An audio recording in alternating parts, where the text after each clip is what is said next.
ተርላ አለምሰገድ በአንድ ሚዲያ ላይ ቀርቦ ኢንተርቪው በተደረገበት ሰዓት ላይ ሲናገር በነበረው ነገር አንዳንድ ካፊሮቹ ፖለቲካ እየሰሩበት ነው። ማለትም የተሳሳተ መንገድ ነው የተረጎሙት። እሱ የሚለው ባለማወቅ ያደረጋቸው የተናገራቸው ነገሮች አሉ። ያው አቅራቢው እዛ ላይ ፕሮግራሙን ያዘጋጀው ሰው ወይ እዛው ላይ እርማት መስጠት ነበረበት አሊያም ደግሞ መቆረጥ ነበረበት።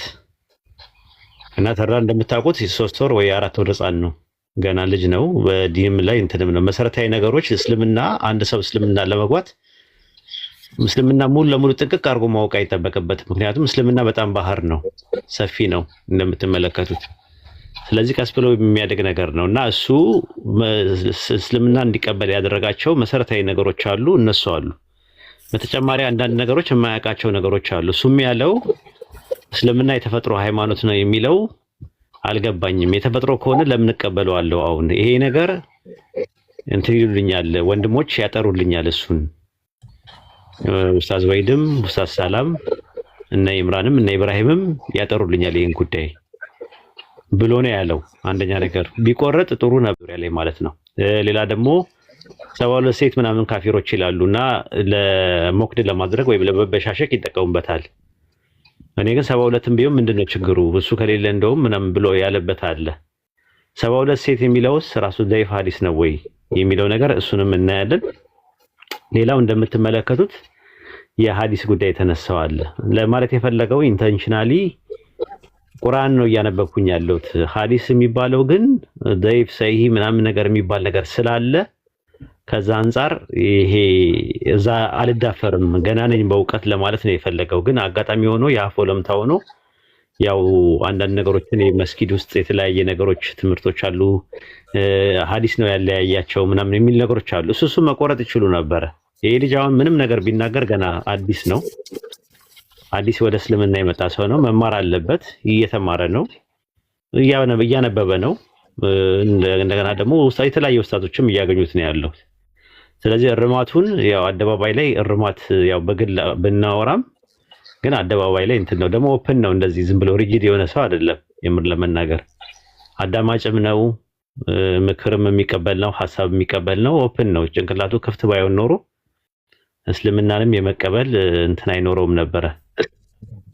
የመቀበል እንትኑ ፖሲቢሊቲ አይኖረውም። ክፍት ነው እንትኑ ሁሉ ነገሩ ክፍት ነው። እንደዚህ እንትን ያለ ሪጂድ ሰው አይደለም፣ ፍሌክሲብል ነው። ስለዚህ ከኔ ጋር ስናወራ በነበረን እንትን ቅንጣት ታክል እንኳን ጭቅጭቅም ንትርክም አልነበረም። ለምን በመረጃ ከአንድ ሰው ከመጣለት ክፍት ነው። ዝም ብሎ ግን እውር ድንበር የሆነ ጸለምተኛ ሙግት ዝም ብለ በሾላ በደፍኑ ተቀበል የሚባል ነገር የለም እስልምና ጋር። ሱረቱል ኢስራ ምዕራፍ 17 ቁጥር 36 ላይ አንተ እውቀት የሌለን ነገር አትከተል ነው የሚለው። ስለዚህ አንድ ሰው ያለ እውቀት ላይ ያልተመሰረተ ነገር አይሆንም። ሰውም ሲወለድ እውቀት አልባ ነው። ምንም የማታውቁ ናችሁ ነው አላህ ወደ ምድር ያመጣችሁ ነው የሚለው አላህ በቁርአን ላይ። ስለዚህ ምንም ከእናታችሁ ማፀን ምንም ማታውቁ ስለሚል ምንም ሳናቅ ነው እንትን የምንለው። እምነታችን የሚመሰረተው ደግሞ በእውቀት ላይ ነው። ዲንና ኢማን ደግሞ ይለያያል። ኢማን የሚጨምር የሚቀንስ የሚያድግ ስታርቲንግ ፖይንት ያለው ምናምን ነገር ነው። ዲን ግን መርህ ነው። ሰው ሲፈጠር የተፈጠረበት ዓላማና ኢላማ ነው ዲን። ስለዚህ ዲን ከመጀመሪያውን ጀምሮ አብሮን የነበረ ነገር ነው። ነገር ግን ኢማን የሚባለው ነገር እያደገ የሚመጣ ነገር እያወቅነው ዴቨሎፕ እያደረገን እንትን ምንድነው ነገር ነው። ስለዚህ ከዛ አንፃር ነው ኢንሻአላህ እያንዳንዱ ነገር እንመጣበታለን። ኢምራን ካለ አንዳንድ አሳይና ግባ። ሁሉም እንትን ይልበታል ማለት ነው። 3 ፖይንቶች አሉ፣ 3ቱንም እናያቸዋለን ማለት ነው። እንትን ያለው ማለት ነው። ኢምራን ካለ አንዳንድ አሳየኝና ኢንሻአላህ እና የተነሱ 3 ፖይንቶች ናቸው። ከፈለክ አንተ በራስ መልኩ ጥያቄውን ማቅረብ ትችላለህ። አይ ካልን ደግሞ ካዳመጥነው አንፃር እኛ እንትኑን ለማስተካከል እንሞክራለን ማለት ነው። ይሄ ነው ያለው ነገር። አንተ የምትለው ነገር ካለ አንተ እንስማና ከዛ ወደ እንትን እንሄዳለን። እሺ በመጀመሪያ አመሰግናለሁ። ሐሳቦችን በደንብ አዳምጠው በጣም የሚገርመው ነገር በሙስሊም ወንድምና እህቶች የመለሱትን መልስ አይታችሁ ከሆነ ጥያቄውም ሳያስደነግጣቸው ለዛ ጥያቄ ግብአት የሆኑ ነገሮች አሉ የመለሱ አሉ በስነ ስርዓት። ግን ለ3 ሰዓት በላይ ለሆነ ቆይታ መልስ መመለስ ከተፈለገ ብዙ የጠየኳቸው ጥያቄዎች መሰረታዊ የጠየኳቸው ጥያቄዎች ነበሩ። ለዛ ነገር መልስ የመስጠት ፍላጎት የላቸውም። ምክንያቱም ምንድነው ፍላጎት የሌላቸው? ጥያቄዎቹ መልስ ስለሌላቸው ነው። ለምሳሌ በጣም መሰረታዊ የሆኑ ጥያቄዎች ጠይቄ ነበረ። ፍጹም ሰውና ፍጹም አምላክ ስለሚል፣ ስለ አብርሃምና ስለ ሰራራ፣ ስለ እስማኤልና ስለ ይስሐቅ፣ ኦሪት ለቁርአን ነው የሚቀርበው ለአዲስ ኪዳን። እነዚህ መሰረታዊ ጥያቄዎች ነበሩ። እድል ፈጥረው ለሌሎች ሰዎች እውነትን ለማስተላለፍ መሞከር ይችሉ ነበር። አልተቻለም። ያ ማድረግ አልተቻለም። አለማድረግ የተቻለው ለምንድን ነው? መልስ ስለሌላቸው ነው። ግን በአንድም በሌላ መንገድ እነዚህ ለተለያየ ምክንያት እየቆራረጡ የሰሯቸውን ቪዲዮዎች አንደኛ ሙሉን የማዳመጥ ፍላጎት ስለሌለ እንጂ ስለ ሴቶች፣ ስለ ሐዲስ፣ ስለ ተፈጥሮ ስርዓት የጠየኳቸውን ጥያቄዎች በአግባብ ሰምተው መልስ መስጠት አይፈልጉም። መስማት የሚፈልጉትን ነው። የፖለቲካ ለመስራት፣ ጥላሸት ለማጽለት፣ የኔን ሞራል ለመጉዳት እንደዛ ለማድረግ ነው ጥረት የሚያደርጉት። እንደዛ አይደለም። ለምሳሌ ስለ ሴትና ወንድ ግንኙነት ሴትን የፈጠረ አምላክ ነው፣ ወንድንም የፈጠረ አምላክ ነው። በሴትና በወንድ ግንኙነት ውስጥ ደግሞ ይህንን ስሜት ያመጣው ራሱ ፈጣሪ ነው። በመጀመሪያ ይህንን ግንኙነት ኃጢአት አድርጎ መቁጠር ተገቢ አይደለም ነው። እንዴ በጀነት ውስጥ እኮ ነው አዳምና ሔዋን የተፈጠሩት። አዳምና ሔዋንን እኮ በጀነት ውስጥ ፈጥሯቸው ለምንድን ነው ያንን ስሜት የፈጠረው? ይሄ ነገር በምድርም በሰማይም ነውር አድርጎ መቁጠር በመጀመሪያ ኤክስ ነው። ሙስሊሞች ከቁርአን ውጪ እነዚህን ጥቅሶች እየጠቀሱ ስለ ሴት ወንድ ግንኙነት፣ ስለ ሴክስ ምናምን ሙስሊም የተለየ ቀንዝራም ሴክሳም አድርጎ በመቁጠር ከማደናበር ይልቅ ለምትጠየቁት ጥያቄ መልስ ስጡ ነው። 72ም ይሁን 73 አንድም ይሁን 4 መልስ ለተጠየቃችሁ ጥያቄ መልስ ስጡ። በዛ ሰውን አቢዩዝ ለማድረግ አትሞክሩ። ራሱ ሴክስን መቃወም ኃጢአት ነው። ለምን? ነገሩን ያበጀው አላህ ስለሆነ። ያንን አላህ የፈጠረውን ስርዓት ግን በምን አይነት መንገድ ነው የሚያስኬድ የሚለው ሙስሊም ለዚህ መርህና ስርዓት አለው። ለምሳሌ ብለን አብርሃምን ጠቀስን እኮ። የአብርሃም የሳራ ጋብቻ እየተባለ የአብርሃምና የሳራን ጋብቻ አለመቀበል በራሱ ስህተት ነው። ሰው የአብርሃምና የሳራ ጋብቻ ያድርግልኝ ብሎ ወሽ ካረገ ከተመኘ የአብርሃምን 3 ሚስቶች አክሴፕት መደረግ አለበት። ስለዚህ ከአብርሃም ሐሳብ ጋር ወይም ከኦሪት ሐሳብ ጋር የሚጣጣመው ቁርአን እንጂ የክርስትና ፍልስፍና አይደለም ነው። ለዚህ መልስ አይሰጥም። ሙሉ አድርጎ ሰው አይሰማ እንጂ ቁርአን ላይ 72 8 9 የሚል የለም። ለእያንዳንዱ አጣማጅ አድርገናል ወይም አጣማጅ ፈጥረናል ነው የሚለው። ወንድ ልጅ ብቻውን ይሆን ዘንድ መልካም አይደለም ብሎ እኮ ሔዋንን ከጎኑ አጥንት ፈጠረለት ይላል። ምድር ላይ እኮ አይደለም የተፈጠረው፣ ጀነት ውስጥ እኮ ነው። ግን የኔ እስልምና መቀበል ብስጭት ውስጥ የከተታቸው ወገኖቻችን ቁራጭ ሐሳብ እያወጡ ሰው በማይሆን መንገድ እንዲመለከት የሚያደርጉበት ጥረት አንደኛ አይሳካም፣ የማይሆን ነገር ነው። ሁለተኛ ከተፈጥሮ ስርዓት ጋር ብዬ የጠየቅኩት ምንድነው? ለምንድነው እኔ ታዲያ እስልምናን የተቀበልኩት? ከተፈጥሮ ስርዓት ጋር ይሄ ነገር አብሮ የሚፈጠር ከሆነ ለምንድነው እኔ እስልምናን የተቀበልኩት? ለዚህ ጥያቄ ስላልገባኝ ለመቀበልም ስለሚያስቸግረኝ በዚህ ነገር ላይ ደግሞ ማብራሪያና ዕውቀት ካገኘው የመቀበል ችግር የለብኝም ነው። ይሄን ሙሉ አድርጎ ሲሰማ እኮ ሰው ጤነኛ ነው። ግን የሚፈለገው ምንድነው? ቁራጭ ሐሳብ። ለዛም ያቀረቡት ምንድነው? ቁርአን ውስጥ ሙሉ ነው፣ ጎዶሎ ነገር የለውም። ቁርአን እያነበብኩ ነው። አሁን ሐዲስ ለማንበብ በጣም ሰፊ ጥልቅ ዕውቀት የሚፈልግ ነገር ስለሆነ ከሰዎችም ሲነገሩኝ እዛ ላይ የተሳሳተ ትምህርት ሳይሆን ሐሳብ በሚለው ይስተካከል። ይሄ እንግዲህ የብሮድካስቱ ባለቤት ነበር። እነዚህ ነገሮች የቆረጠ ማውጣት ወይም ማስተካከል የሱ ድል ፋንታ ነበረ። የኔ መናገር ስለሆነ በየትኛውም ንግግር ውስጥ የአፍ ወለምታ የሚባል ነገር አለ። የሆነን ሐሳብ በንግግር መሃል የሚገቡ አልቀበልም ሳይሆን የማንበብ ፍላጎት የለኝም። ለጊዜው የማንበብ ፍላጎት የሌለኝ በጣም ጥልቅ ሰፊ ነገር ስለሆነ ለጊዜው ከቁርአን ጋር ነው መቆየት የምፈልገው። ቁርአንን ካነበብ ከጨረስኩ በኋላ እዚህኛው ላይ ቀስ ብዬ ደርስበታለሁ ነው። እና እነዚህን ነገሮች አንዴ ደግሞ አደባባይ ላይ ከወጣን ሰዎች የፈለጉትን ነገር የቀነጠ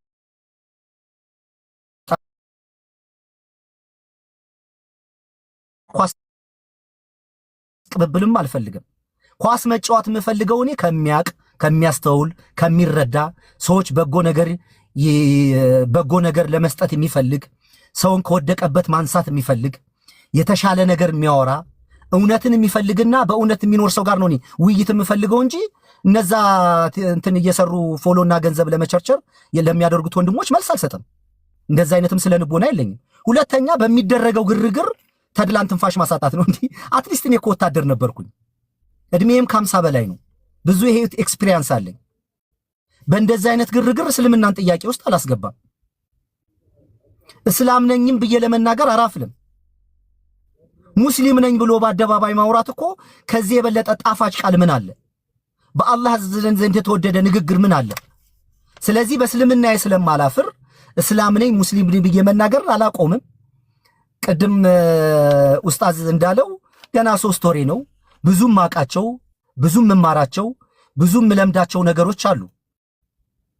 በ3 ወርም ሌሎች ከኔ ፐርፌክሽን ነገር መጠበቅ የለባችሁምና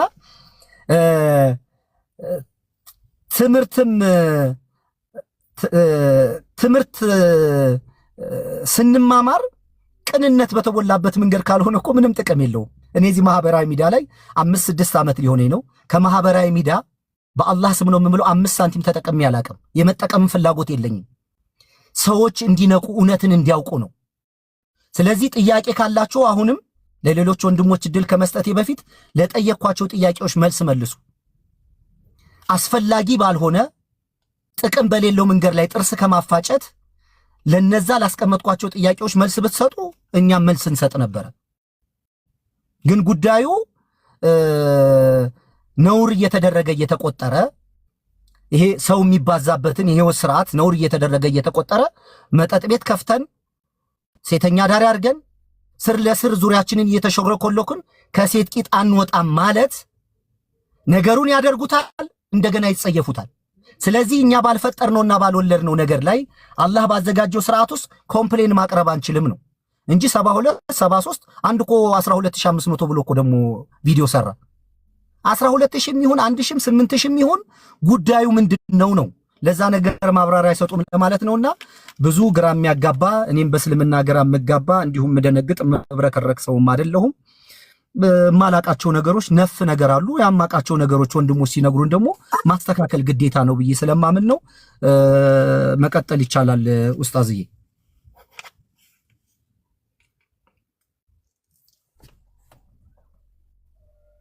ለኡስታዝ ጀማል ኢንሻአላህ ሞዴሬተር ስጠው አድሚነስተውና ከስር ይቆጣጠራል። ምክንያቱም የሚሳደቡ ክርስቲያኖች ስላሉ ያ ወንጀል ለማሰራት ቤተን ስለማንከፍት ወንጀል ውስጥ እንዳይገቡ ሚዩት ተደርገው ያዳምጣሉ ማለት ነው። የግዳቸውን ትምህርታችንን ይጋታሉ ማለት ነው ሳይፈልጉት።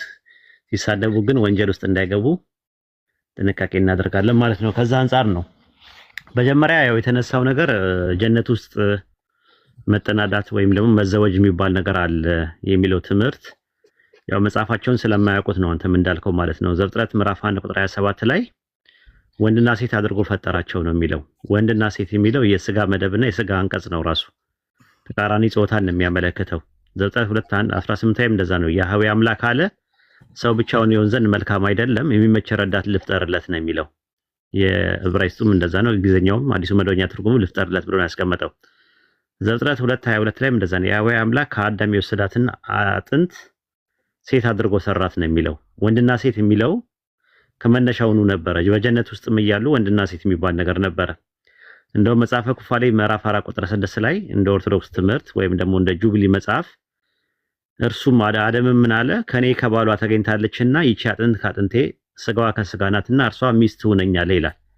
እንግዲህ ባልና ሚስት የሚለው ነገር ገና ጀነት ውስጥ ገና በጠዋቱ የነበረ ነገር ነው ባልና ሚስት የሚባለው ማለት ነው። ዘፍጥረት ምዕራፍ 2 ቁጥር 25 ላይም እንደዛ ነው የሚለው። አዳምና ሚስቱ ሁለቱም ራቆታቸው ነበር ነው የሚለው። ባልና ሚስት እንደነበሩ ይናገራል። ዘፍጥረት 3:13 ላይም ጀነት ውስጥ እያለች ባልሽ ይላት ነበር ፈጣሪ። አዳምን ደግሞ ዘፍጥረት 3:17 ላይ ሚስትህ እያለ ነው ነበረ። ስለዚህ ባልና ሚስት የሚለው ስርዓት ጀነት ውስጥ ነበር ማለት ነው። አንደኛ ነገር። ሁለተኛ ነገር ደግሞ ምንድነው ምን ይላሉ ክርስቲያኖች? አዳምና ሔዋን ኃጢአት ባይሰሩ ኖሮ እኛ ጀነት ውስጥ ለዘላለም እንኖር ነበር ብለው ያምናሉ። አዳምና ሔዋን ኃጢአት ባይሰሩ ጀነት ውስጥ እናንተ ለዘላለም እንዴት አድርጋችሁ ነው የምትኖሩት የሚለው እንቆቅልሽ ነው። አዳምና ሔዋን ድራማ ሊሰሩ አይደለም ጀነት ውስጥ ያሉት።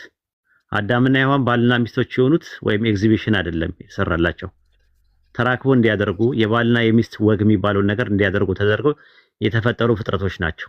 ስለዚህ አዳምና ሔዋን በጀነት ውስጥ እያሉ ባልና ሚስቶች ከነበሩ አዳምና ሔዋን ኃጢአት ባይሰሩ ከጀነት ማንንም ይታደርጉ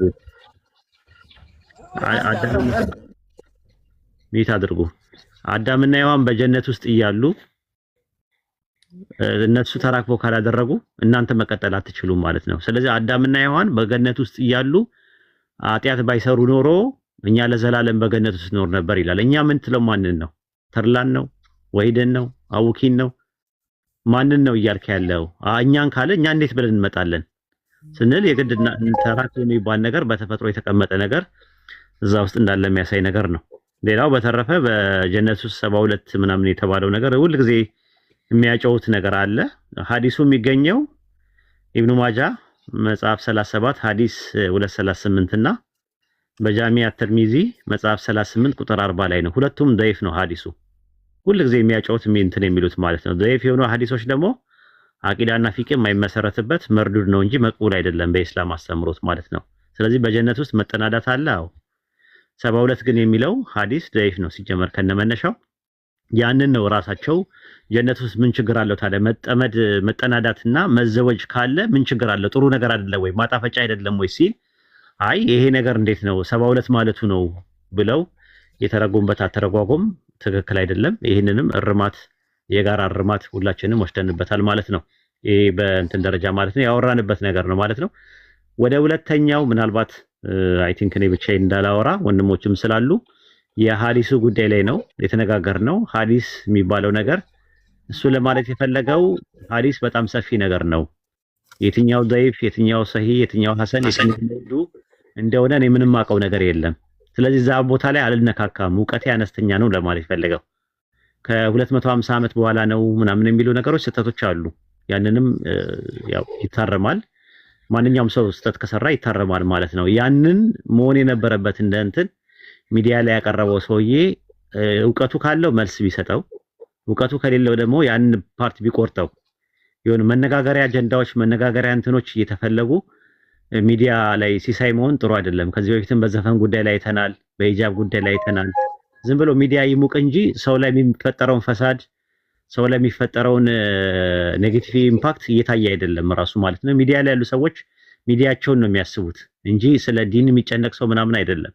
አሁን ተር ላይ የሰራው ቪዲዮ ሙሉ ለሙሉ አውርዱ እንኳን ቢባሉ እነዛ ሰዎች ላያወርዱላ ይችላሉ። ለምን? ገንዘብ የሚያገኙበት ነው፣ የገቢ ምንጫቸውም ነው። ሌላ የገቢ ምንጭ ላይኖራቸው ይችላል። ስለዚህ ይሄ ነገር መታወቅ አለበት ማለት ነው። የምንቀርብበትን ሚዲያም ከዚህ በኋላ ያለነው ጀማዎች ሁላችንም ንጽጽር ላይ ያለነው ሌሎቻችንም ሰዎች የምንቀርብባቸው ሰዎች ሚዲያ መጠንቀቅ መቻል አለብን። ከምን አንጻር ነው የሚያቀርቡት? ለምንድን ነው ለሚዲያ ሲሳይ ነው የሚፈልጉት? ለሚዲያ ማስተማሪያ ነው ሪሊ ለማስተማር ዲንን ተቆርቆሮ ሊላሂ ነው የሚሰሩት የሚለው ነገር ግምት ውስጥ መግባት አለበት። ይሄ ነገር ይታሰብበት ለማለት ፈልጌ ነው። እስቲ በሐዲስ ዙሪያ ላይ ወንድሞች ካላችሁ እስቲ ከእንትን በሉትና ጨምሩለት። ሐዲስ ላይ ضعيف ምንድነው፣ ሰሂህ ምንድነው፣ መውዱ ምንድነው የሚለውን ነገር ባጭሩ አድርጋችሁ ይሄ ነገር ከምን አንጻር እንደመጣና ሐዲስ ማለት ምን ማለት ነው የሚለውን ነገር ሐዲስ አንድ ሰው ባይቀበል ምንድነው የሚሆነው፣ ቢቀበል ደግሞ ምንድነው የሚያገኘው የሚለውን ነገር ከቁርአን ጋር አያይዛችሁ እንትን ትላላችሁ ማለት ነው። እስቲ ከኢምራን ልጀምር እና የሚቀጥለውን ደግሞ ለሌሎች ወንድሞች ሰጣለሁ። ኢምራን አለ? ሰላም አለይኩም ወራህመቱላሂ ወበረካቱ። ወአለይኩም ሰላም ወራህመቱላሂ ወበረካቱ። እንዴት ናችሁ ጀማ? መቻል ለማውራት በደንብ መሰለኝ አላ ኢንሻአላህ። ኦኬ፣ በቅድሚያ ሰላም አለይኩም ወራህመቱላሂ ወበረካቱ። ሁላችሁንም ሰላም ብያለሁኝ። አልሐምዱሊላህ ወከፋ ወሰላተን ወሰላመን አላ ኢባዲሂ الذين اصطفى። ያው ሐዲስ ላይ ስናወራ መጀመሪያ ስለ ነብዩ ነው የምንጀምረው። አምላካችን ቁርአን ላይ እንደዚህ ብሎ ይነግረናል። ለቀድ ጃአኩም ረሱሉን ሚን አንፉሲኩም አለ፣ ከእናንተ የሆነ መልእክተኛ በእርግጥ መጣላችሁ አለ። አዚዙን አለይሂ ማ አኒቱም ሐሪሱን አለይኩም ቢልሙእሚኒና ረኡፉር ረሂም ብሎ ያስቀምጣል። በጣም አዛኝ ነው፣ ወደ እናንተ ተላከ ብሎ አምላካችን ይናገራል። ያ ነብይ ምን ይዞ መጣ ስንል አምላካችን ቁርአን ላይ ምን አለ? ኢና አንዘልና ኢለይከ ዚክረ ሱረቱን ነህ ቁጥር 44 ላይ አምላካችን ምን አለው? ኢና አንዘልና ኢለይከ ዚክር፣ አንተ መሐመድ ሆይ እኛ ከወደ አንተ ቁርአንን አወረድን አለ። ስለዚህ ቁርአን ትክክለኛ አምላክ ቃል እንደሆነ ይነግረናል እዚህ ጋር ማለት ነው። ቀጥሎ አምላካችን ምን አለ? ቀጥሎ ብሎ ያስቀምጥ አምላካችን ላ ተሐሪክ ቢሂ ሊሳነከ ሊተአጀለ ቢሂ ብሎ ሱረቱል ቂያማ ቁጥር 16 ላይ ቂያማ ይናገራል። ላ ተሐሪክ ቢሂ ሊሳነከ ቁርአን ሲወርድ ምላስህን አታቻኩላለ። እሺ ሊተአጀለ ቢሂ ቶሎ ለማሽ እንደለ ምላስህን አታቻኩል። ኢና አለይና ጀምዐሁ ወቁርአነሁ ቁርአንን በልብህ ላይ እንሰበስበዋለን አለ። ስለዚህ ቁርአን ነብዩ አይረሱም ወይም ደግሞ አላህ ይጠብቃቸዋል። ቁርአን ራሱ ተአምር መጽሐፍ ስለሆነ ማለት ነው። ስለዚህ ነብዩ ሰለላሁ ዐለይሂ ወሰለም ቁርአንን በቃላቸው ያፍዛሉ፣ ለሌሎችም ተወድ ያስተምራሉ ማለት ነው። ይሄን ካየን ግን ቁርአን ብቻ አይደለም የሚወረደው። ኦኬ አምላካችን ቀጥሎ ቁርአን ላይ ምን አለ? ወነጅሚ ኢዛ ሀዋ ካለ በኋላ ማ ضل صاحبكم وما غوى وما ينطق عن الهوى ነብዩ መሐመድ ከራሳቸው አይናገሩም ማለት ነብዩ ንግግራቸው በሙሉ በዲን ጉዳይ ላይ ከአላህ ነው። ከራሳቸው ፈጥሮ የሚናገሩት ንግግር ጭራሽኑ የለም። ለዛ ነው ቃል በቃል ወማ ينطق عن الهوى ሱረቱ ነጅም ቁጥር 4 ላይ ከልብ ወለድ አይናገርም ማለት። ስለዚህ ነብዩ እያንዳንዱ ንግግራቸው ትክክለኛ ንግግር እንደሆነ እንመለከታለን ማለት ነው። ኦኬ አምላካችን ቀጥሎ ምን አለ? ወማ አታኩም الرسول فخذوه መልእክተኛው ይዞ የመጣውን ነገር በሙሉ ተቀበሉ አለ። ነብዩ ቁርአን አላስጣቸው ቁርአን ብቻ ነው እንዴ? አይደለም፣ ትምህርትም አለ። ትምህርትን ያስተምሩ ነበር። ነብዩ ሰለላሁ ዐለይሂ ወሰለም ይናገሩ ነበር። የሚናገሩት ንግግር ደግሞ ምንድነው? አምላካችን ራእይ የገለጠላቸው ነው ማለት ነው። ኦኬ ቀጥሎ አምላካችን ምን አለ? ኢና አንዘልና ኢለይከ ዚክረ ሊቱበይነሁ ሊናስ አለ። አንተ ነብይ መሐመድ ሆይ እኛ ቁርአን ወደ አንተ አወረደ። ለምን? ሊቱበይነሁ ልታብራራው። አብራሪው ማን ነው? ያጀማ ነብዩ ናቸው። ቁርአን የሚያስተምሩን የሚያብራሩት ማን ናቸው? ነብዩ ናቸው። ያብራሩበት እንደምን እንለዋለኛ? ሐዲስ እንለዋለን። ሐዲስ ማለት ንግግር ማለት ነው። ግን በእስጢላህ ምንድነው ካልን አፍዓሉ ነቢ፣ ቀውሉ ነቢ፣ ሲፈቱ ነቢ እነዚህ ሐዲስ ይባላሉ። ነብዩ እንደዚህ አሉ፣ ሐዲስ ነው። ነብዩ መልካቸው እንደዚህ ነበረ፣ ሐዲስ ነው። ነብዩ ታሪካቸው ይሄ ነበር፣ ሐዲስ ነው። ነብዩ እንደዚህ ያደረጉ፣ ተናገሩ፣ አስተማሩ፣ ተግባራቸው በሙሉ ሐዲስ ነው። ለምን? ነብዩ ሰለላሁ ዐለይሂ ወሰለም የሰው ልጆች አርአያና ምሳሌ ናቸው። ስለዚህ የቁርአን ያብራራሉ፣ ይናገራሉ። ለዛ ነብዩ ሰለላሁ ዐለይሂ ወሰለም ምናሉ? ኡክቱቡ አኒ እኔ የምናገረውን ንግግር በሙሉ ጻፉ። ነፍሴ በሱ ጌታ በሆነች እምላሉ ከአፌ እውነት እንጂ አይወጣም አሉ። ስለዚህ ራሳቸው ነብዩ ሰለላሁ ዐለይሂ ወሰለም ምናሉ? እኔ የምናገረውን ንግግር ጻፉ አሉ። ኦኬ ያ የተጻፈውን ደሞኛ ሐዲስ እንለዋለን። ሐዲስ ወደኛ እንዴት መጣ የሚል ነገር ይነሳል። ሐዲስ እንዴት ነው ወደኛ መጣ ካሉ ሱሐቦች ሪድዋኑላሂ ዐለይሂም የአላህ ሰላም የአላህ ወዴታ በእነሱ ላይ ሆነና ነብዩ የተናገሩትን ንግግር በሙሉ ያስተላልፉ ነበር። ምሳሌ እናታችን አይሻ ረዲየላሁ ዐንሃ ተላ ድምጽ አለ ሐቢቢ። እሺ ምሳሌ አይሻ ረዲየላሁ ዐንሃ ምን አለች? አምላካችን ቁርአን ላይ ምን አለ? ወዝኩርና እኔ ጋር ነው ጀማ ተላ ይሰማል በደንብ አይሆን የሚረብሽ ነገር አለውና የጀማ ይሆን ድምጽ አለ። ኦኬ እሺ አምላካችን ቁርአን ላይ ምን አለ? ወዝኩርና ማ ዩትላ ፊ ቡዩቲኩና እናንተ የነብዩ ሚስቶች አለ ቤታችሁ የሚነገረውን ንግግር በሙሉ ለሰዎች አስተምሩ አለ። ስለዚህ አይሻ ረዲየላሁ ዐንሃ እየወጣች ምን ታደርግ ነበር? ታስተምር ነበር። ያ ትምህርት ነው ሐዲስ። አይሻ ምን አስተማረች? ነብዩ ሰለላሁ ዐለይሂ ወሰለም ያደረጉትን አስተማረች። ኦኬ ሱሐቦችን ከመናገርም አልፎ ይጽፉ ነበር። ለዛ ነው ሱሐቦችን በሚናገሩ ምሳሌ ተመከቱ ሱነን አቢ ዳውድ ሐዲስ ቁጥር 3446 ላይ እክቱ ፈወለዚ ነፍሲ ቢየዲሂ ማ የኽሩጁ ሚንሁ ኢላ ሐቅ። ሱሐቦች ጠርተው ነብዩ ሰለላሁ ዐለይሂ ወሰለም ምን አሉ? እኔ የምናገረውን ንግግር ጻፉ አሉ። ስለዚህ ሱሐቦች የነብዩ ሰለላሁ ዐለይሂ ወሰለም ንግግር እየጻፉ በቃላቸውም ያስተላልፉ ነበር። የሚገርማችሁ ነገር መሰላቸው ሲያስተላልፉ ሲናገሩ ማለት ነው። በጣም አጂብ የሚያስበው ነገር ነብዩ ሰለላሁ ዐለይሂ ወሰለም ሐዲሱን ሲናገሩ ቆመው ከተናገሩ ወይም ከተናገሩ በኋላ ፈገግ ካሉ ያንን ተግባር ዘሴም ይተገብሩት ነበር። ምሳሌ ከዛ ቀድ ሐደተኒ ቃኢማ አው ባዕደማ ሐደተኒ ተበሰመ ይባላል። ነብዩ ይሄን ነገር ከተናገሩ በኋላ ተገጋሉ ምሳሌ። ስለዚህ ይሄንን ተግባር ራሱ ሱሐቢው ሲናገር ነብዩ ይሄን ከተናገሩ በኋላ ይሄን ነገር ተናገሩ ኤክስፕሬሽን ራሱ ይዘገብ። ኤክስፕሬሽን ማለት ነብዩ ፊታቸው እንዴት ነበረ፣ ተቆጡ እንዴ፣ ፊታቸው ፈገግ ወይ እያንዳንዱ ነገር ይዘገባል በጥንቃቄ ማለት ነው። ኦኬ ከዚህም አልፎ ከጥንቃቄውም ደግሞ አልፎ የሐዲስ ዘጋቢያ መስፈርት አለ። ለዛ ነው በቁንያ ብሎ ያስቀምጣል። አብደው ቢልሐምዲ ሙሰሊያን አላ ኸይር ነብይ ኡርሰላ ወዚ ሚን አቅሳም الحديث ይላል። ሐዲስ ለብዙ ይከፋል።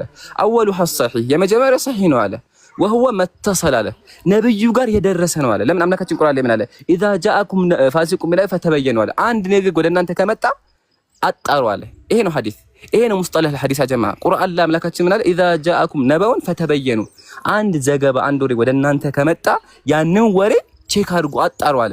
ለዛ ነው ሊቃውንቶቻችን መመረቅ ጀመሩ። ሐዲስን በደንብ አድርጎ መመርመር ጀመሩ። ሲመረመር እንዴት ነው?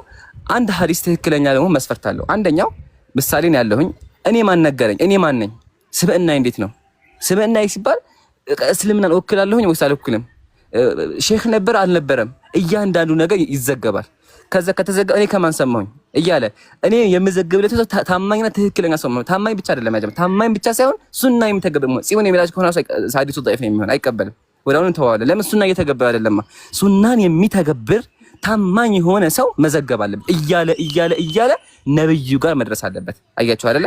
ለዛ ነው ሐዲሶች ይጻፋሉ። ብዙ ሊቃውንቶች አሁን የድሮ ማኑስክሪፕት ኢንሻአላህ እንከፍታለን በኋላ ማኑስክሪፕቶች አሉ። በሰሃቦች ጊዜ የነበሩ ከሰሃቦች በኋላ የሐዲስ ማኑስክሪፕቶች ሐዲስ ይጻፍ ነበር። ሲጻፍ ግን ምሳሌ ነኝ ካለ ጽፌ እሸመድደዋለሁኝም እጽፈዋለሁኝም ለቀጣይ ትውልድ ሳስተላልፍ ያን ቃል ነው የማስተላልፈው እያለ ሊቃውንቶቻችን ማድረግ ጀመሩ። ሐዲስን መሰብሰብ ጀመሩ። ታዲያ የሐዲስ ነገር ለምን አስፈለገ ስንል በጣም እዚህ ጋር ትኩረት አድርጉ። ኸዋሪጅ የሚባል ነገር መጡ። እዚህ ጋር ነው ዋናው ጨዋታ። ኸዋሪጆች ምንድናቸው ስንል ነብዩ ላይ የሚዋሹ ናቸው። ነብዩ ምን አሉ ሐዲስ ላይ መን ከዘበ ዐለየ ሙተዓሚደን ፈልየተበወእ መቅዐደሁ ሚነናር፣ እኔ ላይ አውቆ የሚዋሽ ካለ መቀመጫው ከእሳት እንደሆነ ይወቃሉ። ነብዩ ላይ መዋሸት ከባድ ንግግር ነው። ለዛ ነው ሐዲስ እናገኛ ሰው ማለት ነው መሰለኝ ነብዩ እንደዚህ ያሉ ካሁን በኋላ ቃል በቃል ስለማንተርከው ምናል አው ከማ ቃል እንዳሉት ከሆነ ተብሎ እናስተካክለዋለን። ስለዚህ ሊቃውንቶችን ማድረግ ጀመሩ። ይሄ ኸዋሪጆች መተው ማድረግ ጀመሩ። ኸዋሪጆች ነብዩ ላይ መዋሸት ጀመሩ። ነብዩ እንደዚህ ያሉ እያሉ ፈጠራ መፍጠር ጀመሩ፣ ሰዎችን ለማወዛገብ ማለት ነው። ስለዚህ ምን አስፈለገ? ሙስጠላህ ሐዲስ አስፈለገ። ሰሂህ ሐዲስ አለ። ችግሩ ምንድነው? ضعيف መጣ። ኦኬ። ስለዚህ በተታሉ ኢማሙ አልቡኻሪ በሐዲስ ታዋቂ ሊቃውንቶች ከነሱ ማስቀደሙ ታላቅ ሊቃውንቶች ተነሱ። ኢንሻአላህ በስም እንጠቅሳቸዋለን። በኋላ ከተነሱ በኋላ ማድረግ ጀመሩ ስንል ሐዲስን መሰብሰብ ነው የጀመሩት። በቃል ደረጃ የነበረ ነገር ነው። ያው ጽሁፍ ስላችሁ አንድ ሰው ጽሁፍ ይኖራል፣ ግን ዋናው በቃል ደረጃ የነበረ በቃል የምታለፍ ነገር ስለሆነ ያ በቃል ሲተላለፍ ሁሉም ሐዲስ መጀመሪያ መሰብሰብ ጀመረ። ስለዚህ ኢማሙ አልቡኻሪ ከአገራቸው ከቡኻራ ያጀማ ቡኻራ ማለት ኦልሞስት አዘርባይጃን አሁን አዘርባይጃን የምንላት ሀገር ናት። አረብን ራሱ ተናጋሪ አልነበሩም። ከዛ አገር ተነስተው የዓለመል ኢስላምን ዞሩ። የኢስላምን አገር በሙሉ ዞሩ። ኢላ በስራ፣ ኢላ መካ፣ ኢላ ኩፋ፣ ኢላ መዲና እያንዳንዱን ሀገር እየሄዱ እያንዳንዱን ሼክ ማግኘት ጀመሩ። እያንዳንዱን ሼክ እያገኙ መጽሐፍ መመዝገብ ጀመሩ። ያለውን ዘገባ መመዝገብ ጀመሩ። ሼክ ያገኛሉ። ሼኹን ያዩታል። ማን ነገረ? ይነገራል። ያ ሰውዬ ማን ነው? ይጣራል። ከተመዘገበው ከሰበሰቡ በኋላ ምንድነው የተደረገው? ወደ ማጣራት ስራ ተገባ ማለት ነው። ወደ ማጣራት ስራ ስንገባ እንዳልኳችሁ መጀመሪያ ሰዎቹ እነማን ናቸው ነው። ተድላ ማን ነው? ኢምራን ማን ነው? ኢምራን ምን አይነት ስብዕና ነው ያለው? ሱናን ይከተላል? ተግባሩ ትክክል ነው? ይጣራል። ካለፍኩኝ እኔ የዘገብኩለት ሰው ማን ነው? ይጣራል።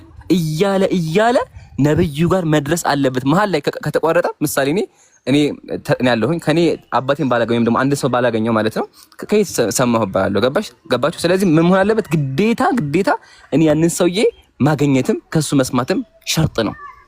በዚህ መንገድ ሐዲስ ተሰብስቦ ወደኛ መጣ ማለት ነው።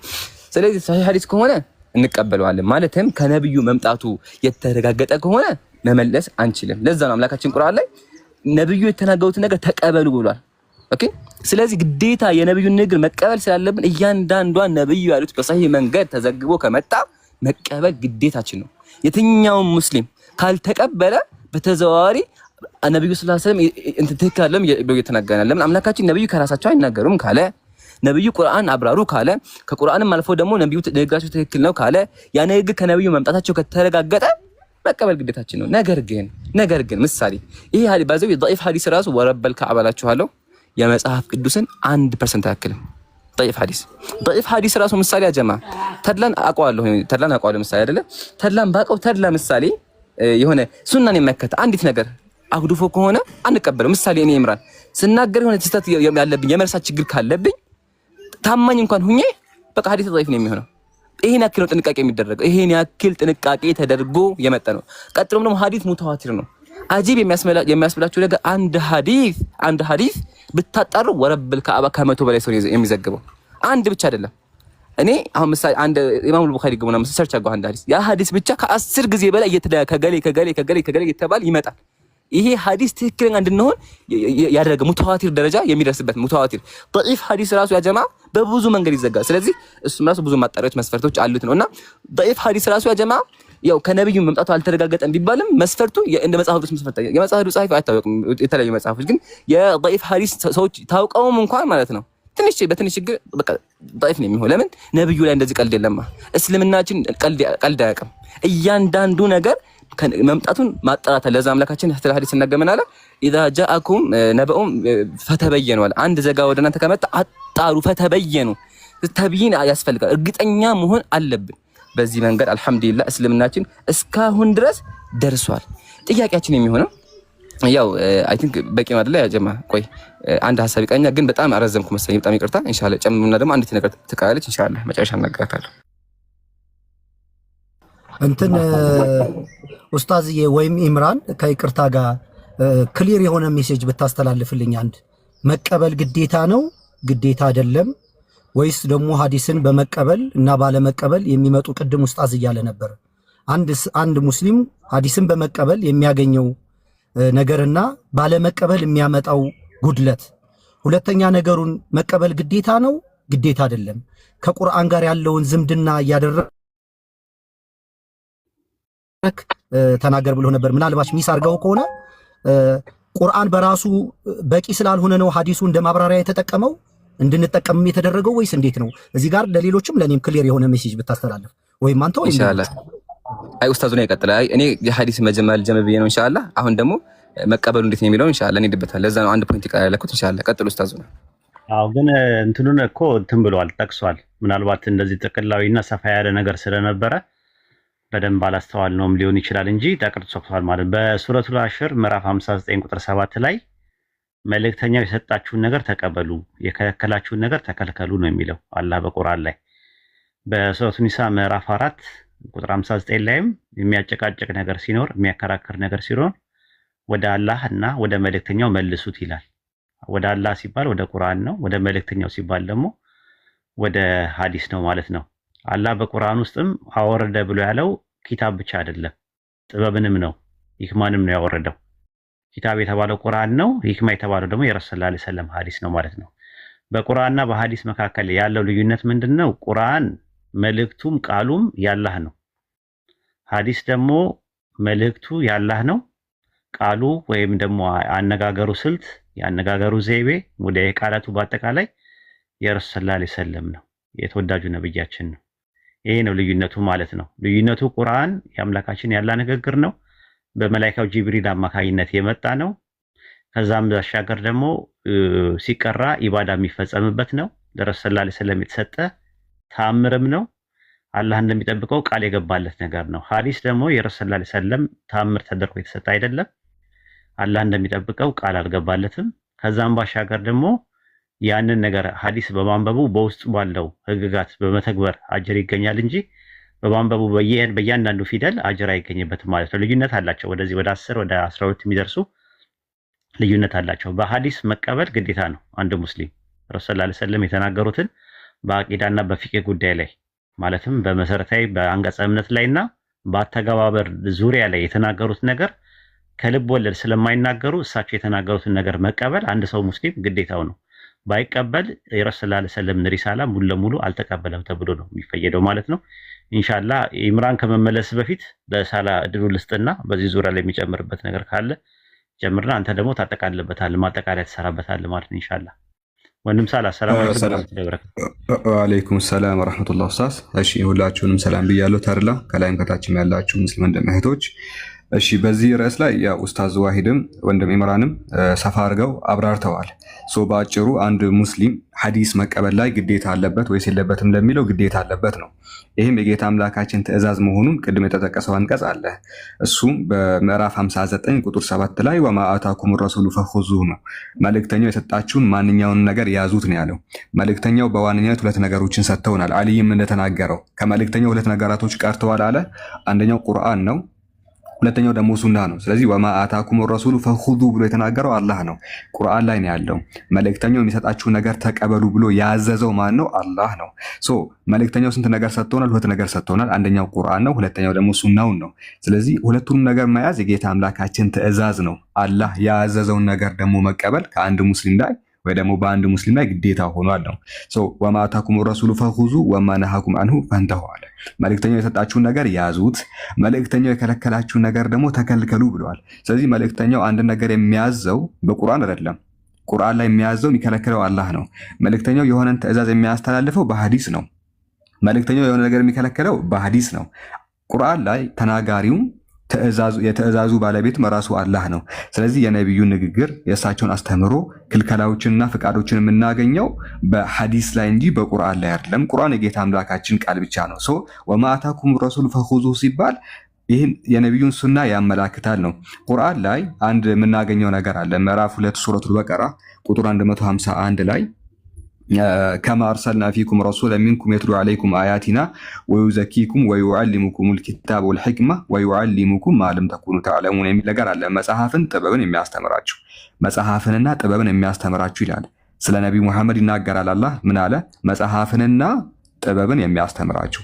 መጽሐፍንም ያስተምራቸዋል ጥበብንም ያስተምራቸዋል አለ።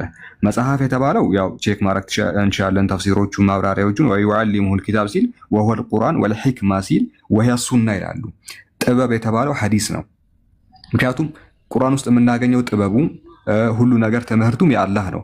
በመልእክተኛው በኩል የምናገኘው ጥበብ ግን በሱና ውስጥ ነው የሚገኘው።